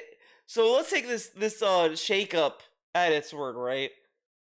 I just think this person probably was like, hey, the person that was heading Flames of Fate isn't here anymore. I think we should just make it like our vision instead of like guessing what that guy wanted to do with Flames of Fate, because because that would be more confusing, right? Like, you didn't work on the story and you're gonna like continue a story of something you didn't work on. Like, that'd be kind of weird. and it's probably not gonna have the same impact as the intended thing. Because there are instances where you can definitely see that the story. I can't think of an example, but like it could have been like, hey, the story started AI. AI was I think it was a Stanley Kubrick film at first. It started out as a Kubrick film, and then like he passed away, and then Steven Spielberg, who was friends with him, like finished the movie, and you could definitely tell that movie just kind of changed, like to the point where you don't know what was a Spielberg idea and what was a Kubrick idea. To the point where it's like, was this what Kubrick wanted to do with AI? Who knows? Like, we'll never really know because Kubrick passed away. So it's like, it could just simply be that kind of situation where it's like, hey, we did not work on Flames of Fate. I don't think we can really do this story justice if we didn't work on it. So they just wanted to do an original story. Again, it could be that. It could also be the Toriyama thing. Like, it could have been anything. 3 years ago. The game had already been in development for 5+ years. So maybe they just screwed it all up, or they thought that like there was no way that they were ever going to finish it with what they were trying to do with it. Maybe they didn't feel like it was up to Dragon Quest standards. But again, for me, I'm like, dude, you already worked 5+ years on this. Don't throw it out. For example, I want to think of it this way. When I was growing up, Final Fantasy was a mainstream series. But then they also had spin-offs. There was Final Fantasy. Yeah, DSP. If there's one thing about DSP, he loves spin-offs. He loves them. Listen to him talk about the Kingdom Hearts spin-offs. That's where his true love lies. Just pull up any segment where he's talking about the spin-offs, and you'll see how much he loves spin-offs. Mystic Quest, which was considered a watered-down, simple version of Final Fantasy for maybe a younger audience who thought that regular Final Fantasy was too difficult. Okay? And then later on, you had games like Crystal Chronicles and stuff like that. You don't have to have every game be part of the mainline series. And to be honest, Dragon Quest has done this already. They have that monster trainer stuff and stuff like that. So I don't know why they just threw it all away. That's just so bizarre to me. Even if it meant that we still had to wait for Dragon. Because it would be different. It would be fundamentally a different game. Because the people who worked on it aren't there anymore. And I just think they just didn't want to release it. And like, how different is it? Usually I think spin-offs, they want to keep it like so different because there's something fundamentally different with the gameplay that's like, yeah, this is not like a Dragon Quest game because it's a strategy. It's a the builder game or whatever. Like, these are like Crystal Chronicles plays very different from Final Fantasy. Like, that's why these are considered spin-offs. So like I think this taking the gameplay of 12 and then making it into a spin-off, it's like, this plays like a Dragon Quest game. Why is this not a numbered franchise? Like, whatever. For Dragon Quest 12, at least something's coming out of it that will kind of be a new game that will hold us over. Instead, now they're saying, oh, by the way. Yeah, this is what he's more mad about. He wanted 12 just to be like a little treat to like sink his teeth into. But I'd argue that's what the remakes are for. And I think that's fine. Like, I understand the remake culture is like out of hand and out of control and all this other stuff, but I do think that there is a case to have these remakes and remasters exist. I don't think that they're intrinsically bad. But I mean, when we get into like, let's remake Resident Evil 4, it's like, okay, man, come on. We've now hit the reset button and we're just starting over. Wait, what? So it's 2026. Are you telling me now we have to wait another 5 years to even get near a time when they can start talking about Dragon Quest 12? That's not good. And you know what that means, sadly? It means we're going to have another several years of remakes. We just did Dragon Quest 7. And he bought it. Like, I have never played SMT4. And yeah, if they remade it for like Switch or whatever, I'd buy it because I don't like playing on my 3DS. I'm gonna say it. I don't like using it. Put it on the Switch, I'll play it. And reimagine, you can play it on Dragon Quest 8 and 9 and 10, probably getting that treatment. because they just recently did what 2 through 4. So they're probably going to do the same thing with all these games, and we're just And I like that he's like being mad that they're gonna remake other Dragon Quest games. But this guy loved these little pixel remasters they did for Final Fantasy. Like the Dragon Quest and the Dragon Quest thing for 1 through 3 or 1 through 4 or whatever, these are remasters. They're not remakes. Like 7 is a remake, I think, because they took it from the 3DS or whatever, and then they changed it a little bit. But these were remasters that they were putting out, and I think that's fine. Like, put out remasters. People would love to play them. never going to get a new Dragon Quest game at this rate. Well, we're clearly not. We're clearly never getting one. We are getting one. It is upsetting, and it sucks. But I guess it's reality. You know what I'm saying? It is what it is. There's nothing we can really do to affect it or fix it. But as fans of a series, obviously we can voice our disappointment. And in this case, yeah, I'm disappointed. I was of the impression that Dragon Quest XII was in development for so long that it was probably nearing completion. And maybe by the end of this year, we were going to get actual announcements of when this game was coming out, and we'd be able to plan. Oh, how many years between Dragon Quest X and 11? You know, it sucks. It's not like a year. Okay. All right, we have one other important story to cover this morning. And like I said, I don't know how long the podcast will be today. It may be a huge announcement came out of Valve that has everyone up in a tizzy, and now people are really worried about another announcement coming in the near future. Here's what I'm talking about. I think people expected this to happen because people were like, first off, like Valve literally already said, yeah, RAM prices are going up. It's fucked up. Like they have literally like put this expectation, which is like, I don't think this is shocking news all that much. Because first off, they even said like, hey, whatever Steam Decks that we sell now, like this was back in January, December, whatever. There's like, yeah, these are gonna be it until like we order more, and it's probably gonna be expensive if things doesn't change. They try to wait it out, and it's like, okay, well, we're gonna have to make them, and that's why the prices are going up because of this. And they said the same thing with the Steam Machine. Like, why do you think it's taking forever for them to announce it? Like, it's funny that they said, "Oh, the Steam Machine arrived in America," and it's like, yeah, they haven't announced it yet. I wonder why.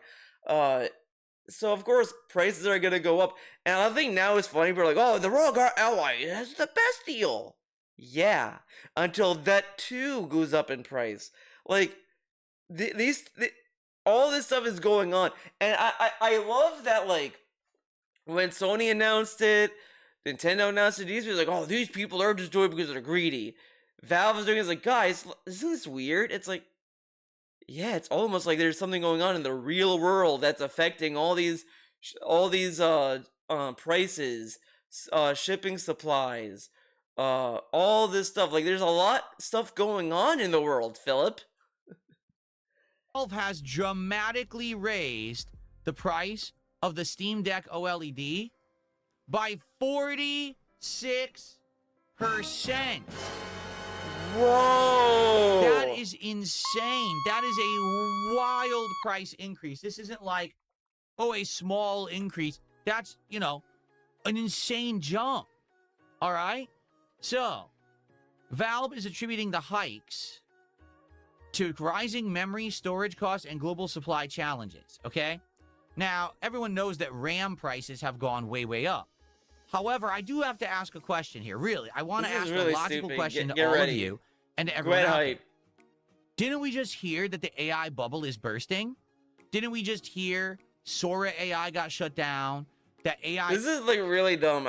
You could tell that a lot of people, when they talk about AI bursting, it's like it's always like talked as if the people who are saying it are saying, yeah, it's gonna burst and AI is gonna go away and we'll never see it ever again. It's like, clearly, of course, AI is not gonna go away, but it's just gonna have different effects on how people are gonna use it, how companies are gonna react to it and utilize it, where it's like, yeah, this is not gonna be cost efficient. Like, there's all these businesses that are already saying, yeah, it's not cost efficient to use AI, and it's costing us more money to spend on that than to spend on actual employees. Like, there's that kind of stuff going on. Like that like what's gonna end up happening is that this mad dash to adopt AI may slow down more. I don't know if I would say significantly at this point, but it's gonna slow down than the beginning, because at the beginning it's like everyone was like AI. Let's put AI in refrigerators, AI in everything, throw it everywhere, and then it's like, okay, actually, maybe we shouldn't do that. Maybe we should be a little bit more like uh um conservative in how we use AI and all this kind of stuff. Maybe we shouldn't be installing all these AI data centers everywhere. Like, all this stuff. Like, there's all these ramifications with AI. People's relationship with it, business relationship with it, all this stuff. So when they're talking about the AI bubble bursting, it's mostly just saying like, yeah, we may get to a point where this mad dash to build AI data centers is going to change. It's not going to happen overnight. Like, it's not going to like, oh, it's bursted, okay, RAM prices are $1 again, or whatever the fuck. Like, it's not going to do that. It's going to take a long time, because there's already existing agreements to build AI data centers. There's already things that are already like moving towards it. It's only going to take until that day comes for these businesses, and then for them to scale down after that. Whatever. Like, things move very slowly than how Twitter wants you to think it happens. Like, yeah, they're talking about an AI bubble bursting, but it's not gonna like happen overnight. Nothing's gonna happen overnight. But people like DSP are hearing people like meme and say, guys, the AI bubble's bursting, and think it's gonna like, just happen, and everything's gonna go back to normal before AI doomed us all, dude. AI is costing too much to run. Didn't Xbox just announce that they're now not allowing any of their employees to use AI anymore because the cost is too great? Didn't we just hear that there's several situations where AI is being not used anymore? And it's becoming industry-wide right now that the AI is basically being used less and less for good reason, right? And so if that's the case, if right now the bubble is bursting and AI is going to be used way less, why is Valve announcing a price increase today? Because these things don't like go away. Like, again, there are still like some states that are still like investing in AI. They're still building data centers. They are still doing this stuff. Like, so they still have to buy RAM for these upcoming projects that are not even built yet. Like, that's why it's going up now. For like, the Steam Deck is probably going to go down in price in like 2 years, 5 years, whatever. I don't know the pacing of how the markets will change to this, or when the bubble will burst to begin with. Like, these things, I'm not. No one is Nostradamus for this. Does it make any sense? No, it doesn't. It makes no sense at all. Why would they be announcing a price increase today if literally in the last 2 weeks there's been tons of high-profile announcements that the AI bubble is bursting, which means very shortly RAM won't be needed anymore, and very shortly, likely, all the costs of these components will drop? Again, like, this is not true, because there's still companies investing in AI. Like this is the thing, and it's like so dumb. Like, of course, AI is not going to go anywhere. What people want, what people are arguing about, and with this use of generative AI, whatever, is simply, hey, we should be more careful with how this affects employment, how it affects people in the creative field. Like, that's all people are asking. Like, obviously, it's like, yeah, it's not going to go anywhere, but it's at the same time, like, big companies that can afford to pay people to make shows, whatever, they should not be running to AI for these things that have already existed. Like, it's just frustrating that this shit is going on, and then you have people like these people like, see, it's bursting. Why? Clearly nobody gonna want it. It's like, there are people who still want to use it because they're fucking idiots. I don't know how to explain it in a in a intellectual way than that. I'm just saying, if anyone has any explanation for this, you know, I don't know what else to say. But I You're can't figure fucking it out. stupid. I was scratching my head this morning. If this announcement had come a month ago, I'd be like, makes sense. But it doesn't. But that's not true. That's actually not true on his part. There were an announcement like a month ago about Nintendo, and he was like, I almost want to like look it up, but it's like he has bitched about these price increases and ignored the reason why they're increasing to begin with. Like, I think he said something along the lines that like, I don't know, I don't care about this anymore, but you know what I mean. Like, he has bitched about these price increases and didn't talk about the ramifications. But now suddenly, well, it made sense why these are going up in price. But it didn't make sense back then when he was talking about it, though. It doesn't make sense anymore. And I get it. Supply chains aren't going to magically adjust and restock and everything overnight. But still, they couldn't wait a month to make this announcement. Because here's the truth. These Switch OLED, I keep saying Switch. If they waited a month, you think that the prices are gonna go down in a month? Like, Nintendo announced that they're increasing the price because of market demand and like supplies and all this other shit, and they said that the prices are gonna go up in like September. But you think that these prices are gonna go down within a month? Okay. The Steam Deck OLED was back ordered and you couldn't buy it. So what happened was today they announced this monstrous price increase and then they restocked their store. Why? Because just don't restock the store. Wait another month. But again, he doesn't know this. They did wait. They actually did this. What he's saying that Valve should have done, that's what they actually did. Because they announced in December that because they put it out. I remember this because they were talking about this in relation with the Steam machine. Because they said like whatever is in stock, you should buy it now. But be warned, once it sells out, we have no plans of like buying of restocking like for a while. Because they want to see like the market and all this other stuff, and they probably came to the conclusion at this point that this was probably the only time, the best time to restock, because it probably is not going to get any cheaper. So it's like, okay, we should just restock it now and then announce a price increase. And, you know, down the line, they can easily lower the price when things like go down in price, when RAM goes down in price, when shipping is back to normal, whatever. Because again, the other thing is that it is like memory storage is a thing, but I also think because it's global. Because keep in mind, look at the phrasing: global supply challenges. You know what's part of that global supply challenge? Fucking gas, fucking oil. Guess what's going up in price right now? Gas. I wonder why. This is an ongoing mystery. We'll never get to the bottom of this. We'll never know what really happened with oil. It's just going up in price for the lulz. Another month. Likely the prices will drop and then you can have the normal prices. So why on earth would you do this now? I'm really confused. I just, the more I hear about this nonsense happening, I scratch my head. First, Xbox, then Sony, now Valve.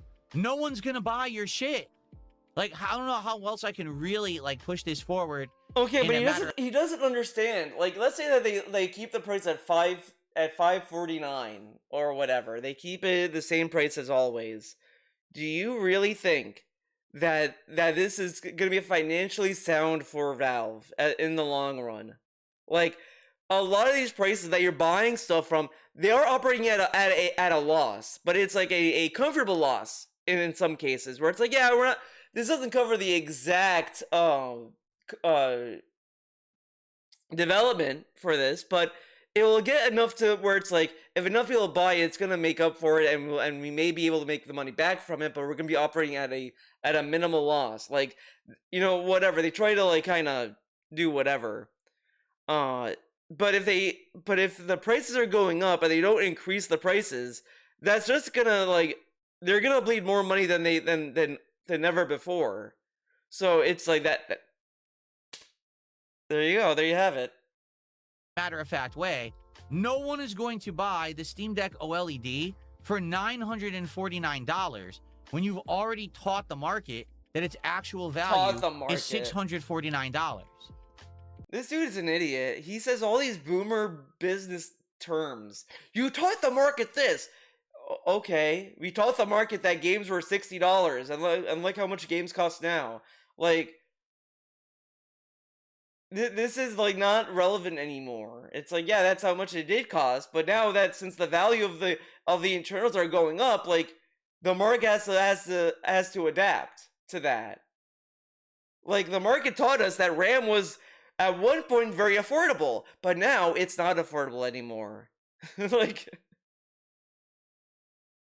it's just not going to happen. Maybe a few idiots will buy it, but that's it. You're essentially shooting yourself in the foot and killing your own market by doing a monstrous price hike like this. It doesn't even make sense. Why would you spend $949 for the Steam Deck OLED when you can buy the ROG Ally X right now oh my for god, the same price? He said the wrong price. Why would he pay $549 for a Steam Deck? That's the old price. He means $789. And it has better specs. But here's the fun thing that DSP's not really thinking, and I don't think anyone's thinking at this point, but it's, guess what, gang? It's only a matter of time before the ROG Ally also decides to also increase their specs, because last I checked, the ROG Ally also needs RAM. Like, it's just a matter of time. Just a matter of time until all these things start to increase in value. And this guy is like, why don't you buy the ROG Ally? Yeah, they're gonna do that now, but then they're also gonna increase price hikes too. Everything goes up in price. Welcome to hell.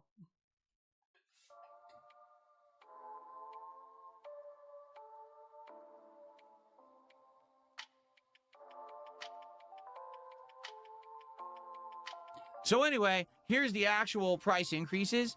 So the 512 gigabyte model of the Steam Deck OLED went from $549, excuse me, to $789, an over $200 price increase.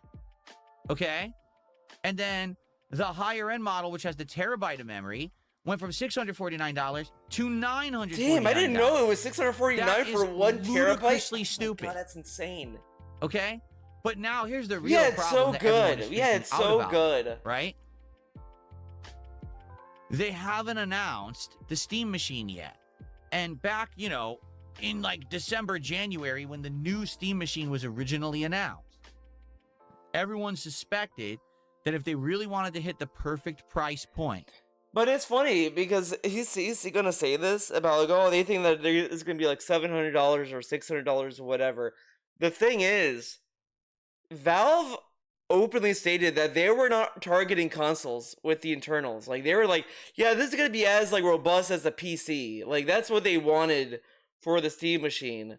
So yeah, I don't think it was gonna be that. There was like some bogus story that said like, oh, it's gonna be like $600 or whatever, like $649, whatever. I don't believe it's gonna be that much, but I said, if it is that much, it's over for consoles. Like, I mean, that is a very good price, but yeah, I don't think it's gonna be that much. I even before this nonsense, I did not believe it was gonna be that much. I was expecting like $1,000 minimum, like that. Like, if there's gonna be multiple versions, that's gonna be the starting price, was 1,000. That's what I'm thinking, and I would say that's still a good deal for like a console like that, But we'll see what they're gonna announce, because if it's gonna be over 2,000, that's not going anywhere. Okay? That they should be aiming for around $750. Okay? But that was before RAM prices dramatically increased because of all this AI nonsense. So now, right, what we're talking about here is a situation where if they're upping this by 50%, likely they're going to up the price of the Steam machine by 50%. So to be honest with all of you, I thought it used to be that the Steam machine was going to be around $750, $800. I now suspect, and I'm not kidding, I think they're going to try to sell the Steam Machine, the new one, for around $12.50. Okay? And to be honest, I do not think that is going to be a good market price for it. I think you will have enthusiasts who will buy it and people will scalp it. But I don't think after that, that the common person is going to see $1,250 as an entry-level price to any kind of gaming device. Yeah, but Valve Okay. Valve already said it's not gonna be that. It literally, not the price, but they said it's that they're not targeting to be console. They're not competing with consoles with the Steam Machine, which, like, a lot of people were like, well, then what's the point of it? Like, if it's gonna be like targeting PC, then like what's the point? Like, you could just buy a gaming PC and always like update it. Like, it's very weird. Like, that's why people are weirded out by the Steam Machine. Like, what's like, if they're not competing with consoles, like what's how is it gonna work out for for that, right? Okay, I just don't see that at all. I think what's going to happen is, yes, initially the first wave will sell out because just like with this guy right here, the Steam controller, everyone sees everything that Valve sells as a limited edition collector's item. And this Okay, this is kind of dumb. You really think, like, who thinks that? Yeah, Steam is not gonna continue to make the Steam controller. Yeah, they're only gonna make a few number of them and then just stop. Why would they do that? Of course they're gonna keep selling them because there's gonna be people who are gonna keep buying them. Like that. This is stupid. What a stupid statement. Yeah, they see everything as a limited edition, right? And to some extent, that's true. But much like what's going to happen with this guy, where within another month or two, they're going to produce enough, it's not going to be a hot item anymore, and you're not going to be able to scalp it. It's just going to be regular price, you know what I'm saying? The same thing will happen with Steam Machine if they keep it at that price point. It's not going to be some kind of a crazy seller at $12.50. It's just not. At those prices, you can go find other alternatives that are going to be probably, more bang for the buck. But how? How? Everything else is going up in price. The only thing you could say that's more competitive with that would be a console. But guess what? The only affordable console after all these hikes is going to be the Switch 2. Like, even after the Switch 2 goes up in price, it's still going to be the only one that's going to be more affordable than a PS5. Like, come on. Customizable to your taste, because when you buy a Steam Machine, you're going to get what's in it. As opposed to if you build your own PC, you get to pick the components you specifically want. But he doesn't know this, but there's also issues with that now. Because in Micron, because doesn't Micron like usually handle like selling RAM to on a consumer level, say that they're not going to do that anymore, and it's now going to be only strictly business or something like that. Like it was Micron or some other company, something like that. They just openly said like, yeah, we cannot facilitate selling to consumers because this is too costly. Like it's just no consumer is gonna pay these prices anymore, and it's too whatever. They're out of the picture, because I remember seeing a lot of people are like, oh, it's over for PC. Like, a lot of people were dooming about this, and I guess he doesn't know about that. You can find sales and all of that, you know what I mean? I just don't see Steam Machine breaking ground and being the big hit that Valve wants it to be if they're going to be selling it for $12.50 or higher. But with this is just such a bad look and a bad move. They really should have waited. If the issue was, we finally have them in stock and we want to sell them, wait. How long? I know it's tough to hold inventory because you got to pay for the inventory space and everything. But oh my god, he's so fixated on the inventory space. You realize there's more than that they're paying for, right? It's not just the inventory space they're paying for. They're paying for the parts, and they're paying for like the shipment, both to their warehouse and to other people. Like, come on. What they've just done. And again, there's all this other shit going on. Like, it's so funny. He like really does not consider the impacts of like these dumb fuck tariffs, these dumb fuck shipping changes that's been going on. Like, nobody really has talked about this change with the de minimis thing that happened. That is like really really fucked up, but whatever. It happened. all these things are affecting all these other fields, and DSP is like, I don't get why is this happening? Why would Valve do this? Done is they've now They made should it. have waited, yeah, because like, it's so goofy. We had 0% tariffs. Believe it or not, we had 0% tariffs on, all over the place. And then like Liberation Day happened, and now we have tariffs everywhere. Now everything's going up in price, and we don't know what's going on. The Supreme Court ruled that these were unjust tariffs. We still have them. We're still good. We're still tariffing everything. Things are going up in price. Things are expensive. A lot of companies, like, you could go to a Figure website and they'll say, yeah, we don't know the implication of these tariffs. Like, you're gonna have to pay more. Maybe, probably, yeah. Like, it's crazy. It's crazy. And it's like, oh yeah, and then like with the fuel, we don't know what's going on with that. That may also go up in price because of that. Like, all this shit's going on. And he's like, yeah, why would Valve do this? Why can't they wait? Yeah, because like, these things are going away overnight, within a month.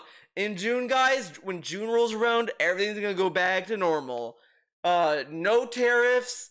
Gas is fine. The Strait of Hormuz is open perfectly. There's no tolls or anything.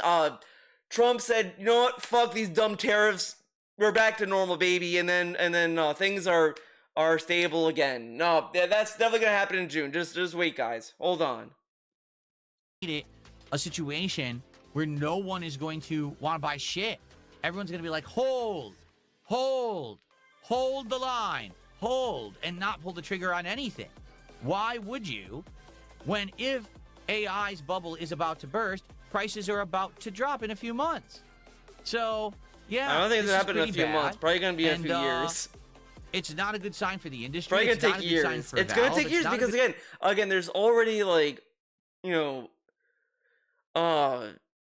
investments made to build more AI data centers in some states. There's still all these investments that have been agreed to that are still in the works. Like, it's gonna take years for this to come down, if it does come down. Like, not a good sign in a lot of different ways. I do hope that something happens. I hope that the bubble does burst. I hope something gotta happen. This shit will stop, because I love gaming. It's my hobby. It's also my job. But sadly, the industry is hurting, right? The common person can't drop $1,250. You know what? It's so funny hearing DSP talk about this, because when we had all these other hardships, like the pandemic, and even now, like, there's like, recession shit, all this stuff going around. He's like, actually, everything's fine, and everyone's paying for everything. It's like, yeah, well, I mean, you have to pay for gas. I mean, you can't just say, I don't want to fill up my gas tank today. I'm going to walk to work. Like, I mean, you're going to be paying more one way or the other, even in the grocery store, whatever. But he always says, no, this is stupid. It's fine. And then when something affects him, guys, the industry's hurting. Yeah, everyone's hurting. Like, I mean, this is what's been going on. On a whim anymore. They just can't, with the way that things have been going in the last few years. And gaming always used to be kind of the more affordable hobby. You know what I'm saying? And now it seems like it's pricing people out. I wouldn't, like, technically, to be kind of fair, it's affordable in the sense that, like, you could save up to buy a video game and all this. Like, it was attainable. It was an attainable goal. But it's not affordable in the sense of, like, everyone can buy it. You can work a minimum wage job and pay for everything and still have enough for a game. Like, I wouldn't say that necessarily. Like, I know what he means, I guess, but even that's kind of, like, an exaggeration when people have complained that prices have been going up, subscription services have been going up, and all this other stuff, like. And that's not a good thing, So I hope that that AI will not ruin gaming for everyone. But at this rate, it has. AI ruins everything. You got to wonder, if so many people are using AI for so many arbitrary common things, how long will it last? At the same time, though, all right, the very same time that I say that, AI is being used a lot, but not necessarily in the way that I think these companies wanted it to be. Like, I think Like what was going what? to happen was the companies were originally going to give AI out for free. Use our online chat GPT. No. They were never gonna give it out for free. There's literally a quote from Sam Altman that said that he wants to sell AI. He thinks AI should be like a meter, like a utility, like something you pay on a meter to use, like your electric bill, and stuff that actually matters. He wants AI to be part of that infrastructure kind of deal. Like that's what they want. They want you to pay for it. That's why these stupid like I was gonna do a video like kind of going over this one YouTube channel. It's a piece of shit channel, dude. Because he was going over all these other AI alternatives, and I was just looking at these subscription prices, and I was just like, it kind of comes off as a scam because it's like I get it's like the cheapest was like a couple $100, like 150 a month or whatever the fuck. I have to look back at it. But it's like, you know, I have a subscription to a digital painting program, Clip Studio Paint, that is like $25 a year. Like and that's I don't know, that's like the basic model, which is good. It's a good price for that. But I upgrade to the next year, which I want to say is like 30, maybe $75 a year. Regardless, that's still insanely low. Like that's crazy, and it's like a good program. And this I see this. It's like, yeah, they just want you they give it to you for free, so you try it out, and then they're gonna say, well, you can do this. Like it's like every other service. Like it's like the ad base, and even then, like especially for generative AI, it's like the phrase like, oh yeah, and we're gonna throw in some ads and a watermark, and you want to get rid of it, you gotta pay more. It's like this is dumb. Like it it really shows that AI it's not art. It's just not, because it's contentification of it, if anything. Because the fact that you have a program that's like, hey, you want to make something, oh, but you want to get rid of a watermark, you gotta pay us more. Like that's not art at that point. You're just paying a service to pump out something that you're telling it to make for you. And I don't give a fuck about this. All these other what ifs and changes. It's like it's not fundamentally art, because it's pumping something out at a faster pace, and you're just there to share it, and that's all that matters. Because the entire process of art is like putting your time, your effort, your energy and personality into something that shaped you, and something that you honed in, a skill that you've honed in. I can rant about this. I can rant all day about this because it's bullshit. It is so nasty to see people like try to parade AI art as if it's something of value. Like fuck off. And he's saying like, well, there's a value to it, but like they want to give it to you for free. No, they didn't. They want to get you hooked on it and then charge you for other features that they're gonna paywall you later, like every other subscription service. Remember when online multiplayer was free? Or whatever, use it for free, but eventually the hope is that this is going to become monetizable and this is going to become profitable. Well, a lot of these companies are realizing it's not, right? Like Sora AI had to completely shut down after only 2 years because there was no monetization model for it, and they were pissing away insane. No, well, the thing is, it's a lot of money to host it.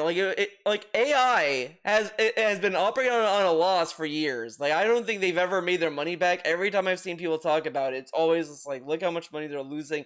They just keep getting like investments, but it's not. But it never gives you a return. It's always just, hey, trust me, man, this next model is gonna be the big one. Invest in that. Okay, guys, that one wasn't it, but this was going to be, just invest in that. And that's all it kind of is. And then Sora closed down because it was just ongoing. Insane amounts of money, and they couldn't find a way to make $1 on it. So they made a deal with Disney. Think about that. That was making money, but it wasn't enough. It wasn't enough. Continue down this path, even though people may think AI is very useful. And Disney got nothing for it. It may go away anyway. Because if it costs this much, if we really need giant... Excuse me for 1 sec. He's gonna fist frog. Frog. Look at it. This is how he flexes. Usually, like when you flex, you do this, right? Like this. This is flexing. Like, oh, I'm flexing. Not this. This is like if you're fisting someone. Like this is what he does to Cat. He's like, okay, Cat, I'm gonna let's do the frag. Like that. Like I mean, even the animation he's trying to mimic doesn't even do that. It's this. It's not. He's like doing it in reverse. And then when he does it, he's like, like dude, he's fisting frog, dude. And then he has to do that, like, dude, it's literally fisting. Guys, we may have found another fetish. We may have found another fetish that DSP has that, of course, can also be used in the ass.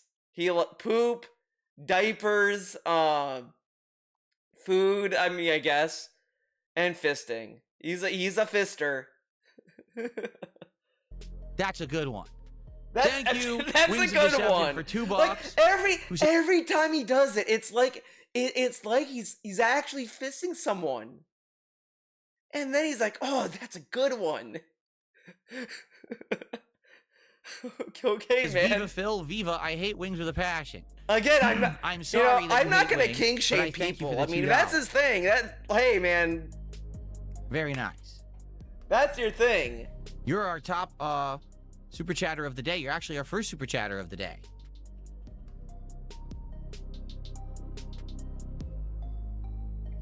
Very good. Yeah, you fist, you fucking slut. You slut for money. Thank you. You slut What's up, for Skeletor? money. Good morning. Good to see you. You Okay, we flex ready? for money, you slut. So back to what I was saying, okay? If within the next, let's say, 6 to 8 months, these AI companies don't find ways to monetize their models properly, is it going to justify building these giant data centers that need all these resources of electricity and water Well, use you and all realize, of that? but Is it the gonna thing, but the thing is, people just also don't realize these data centers are not just built for consumer use. Like they're not just built for people to use.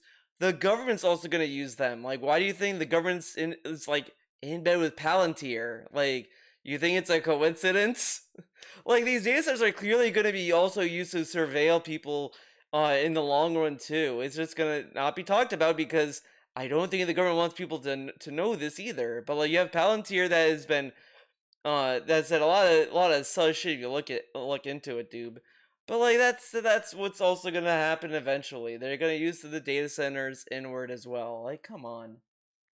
justify any of that? You know what I mean? Like, from all reports, it costs an incredible amount of time, resources, and money to operate these AI models. So even though the common person is using them all day, I mean, it's also interesting. I was thinking about this, and this was also on Twitter, guys, so take it with a grain of salt. But there was a video of these people at a town hall where the entire town hall was opposed to a data center. Like, they were telling them, like, hey, we don't want this. Don't invest in it. Cancel it. Whatever. We don't want it. And the town hall, like the government officials there for that state was like, we're gonna do it anyway. Like, they did not care about what the constituents were telling them to their face. And it was like, we're doing it anyway. Like, why do you think that they were willing to just continue with it even though, like, the people didn't want it? Okay. Questions and things. Kids are using them to write reports. You know what I'm saying? We're all using them to make AI thumbnails for YouTube. Not me. You know what I mean? All this Not stuff. me. I just don't see it. I sometimes draw my thumbnails. Thank you very much. Right now. Everyone loves realistically, Roach Phil. What AI do I pay for? Okay? Okay, what do you pay answer? for, Phil? So number one, I have a X premium subscription. Okay. And that gives me access to Grok AI. You and give money to Grok Elon, AI okay. to make certain kinds of art Waste and of money. thumbnails. You Okay, pay so for that's Twitter. one way I pay for Waste AI. of money, right. The other way is the music you're listening to right now.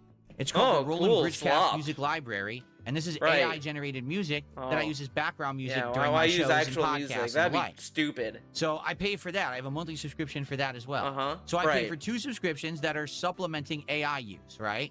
They're making some money for a couple different companies. But it's not a lot of money. You know, it's not like I'm paying hundreds and hundreds of dollars to these companies. And if really it is using as many resources and things as they're claiming, then it's not sustainable. And right now, all these companies are investing an insane amount of money up front with the hope that this is going to catch on and make them a lot of money in the long run. But is it? Is it? That's the question. Whoa. I don't know. Deep time So, with Phil. I guess we'll see moving forward, but this is a bad sign. I think Valve has done the wrong thing here, and they pulled the trigger too early on this giant price hike. I feel if the issue was that they finally had stock back and they wanted to start selling it, they should have just held. Because within another month or two, we may see dramatic changes in regards to AI use and cost of RAM and things like that. And even then, I think that they may be shooting themselves in the foot. You know what I mean? They could always lower the price down the line, like, which is probably going to happen. But again, it's not going to happen within a month, 2 months, a year. It's probably going to take a little bit longer for these prices to come down again because things need to happen first. But I guess it remains to be seen. Okay. I didn't press the button. Okay. All right, everyone. So that's what I've got to talk about this morning. All right.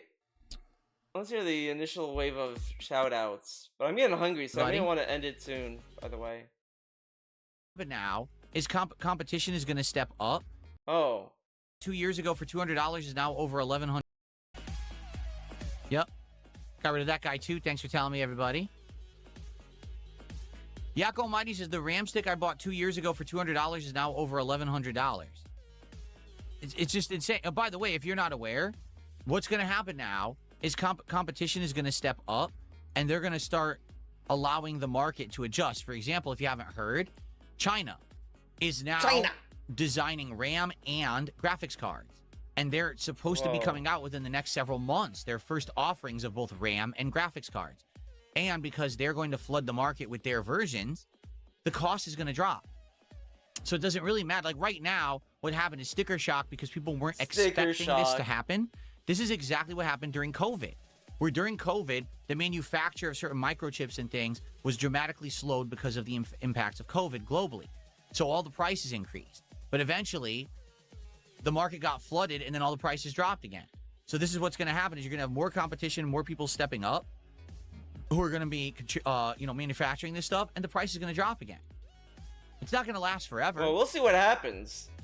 Because I also wonder because, man, I don't know where we're at with China at this point. Because Trump is all over the place with this. Because he gave them like a 180% tariff. Then he's like, oh, okay, it's going to be 100. Then it's going to be this. Then, oh, we don't like China. Okay, actually, China's pretty cool. Then it's like all over. So who knows? Who knows how he's going to feel by the time China has these chips? We don't know. We don't know what he's going to feel. We don't. Every day is a new Trump. Yesterday he says China's bad. Today he's like, oh, China's pretty. They have a nice ballroom there, guys. I think China's ballroom is the best ballroom. So we'll see what happens. Who knows? Okay.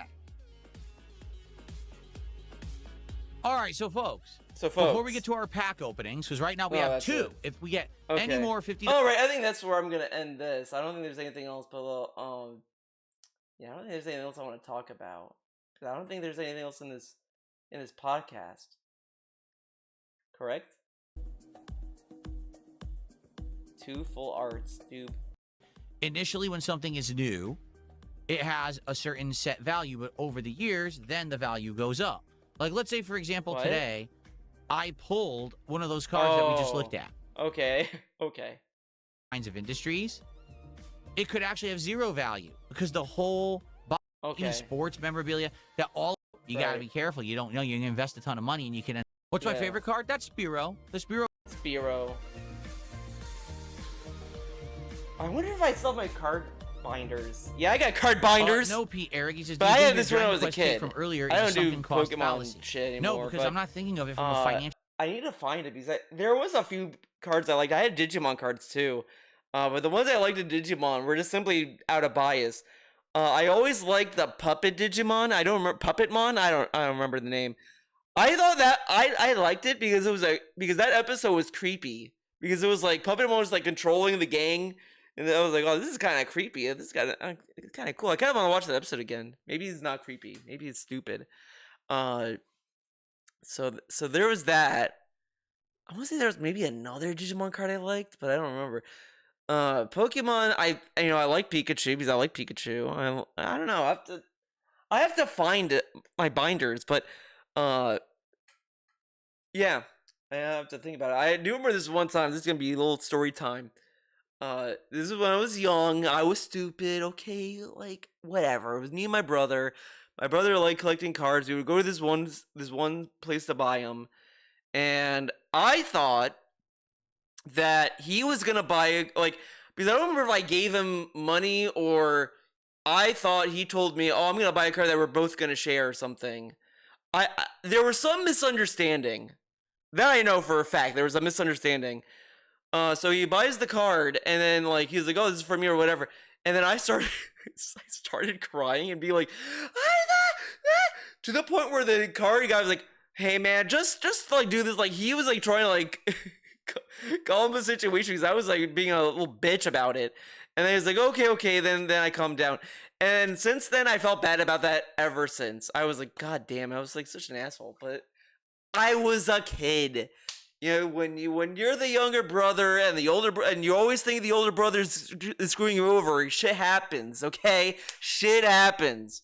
But but that was back then. That was years ago. It was ancient history. Imagine I say that, I was like, yeah, it happened yesterday. Financial perspective. I'm It just happened thinking yesterday, about yeah. it from a time investment and a fan perspective, right? We have not. I want a new game, and even if Okay, I don't care. you know what I mean, not just throw it out, which is apparently what they did. They just took a Oh. wasn't up to snuff to be a numbered. Okay, it's talking about how it should be a I've spin-off. gotten lucky. I pulled the Latias card, and the The Latias. literally every day, all day has literally changed my voice box. Okay. The next box of cards, I don't know. Like I said,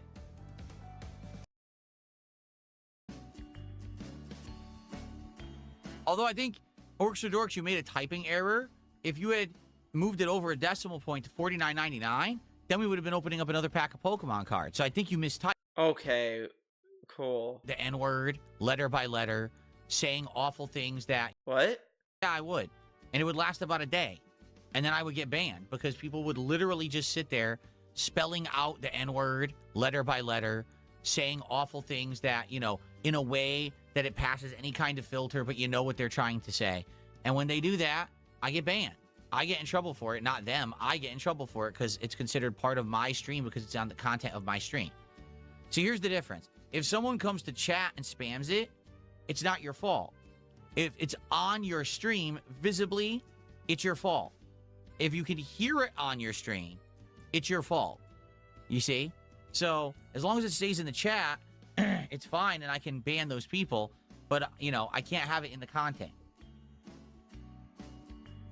I feel like if he ever does add Chad to his content, it's not gonna be good. It's just not gonna be fun. $5 right now as a contribution. I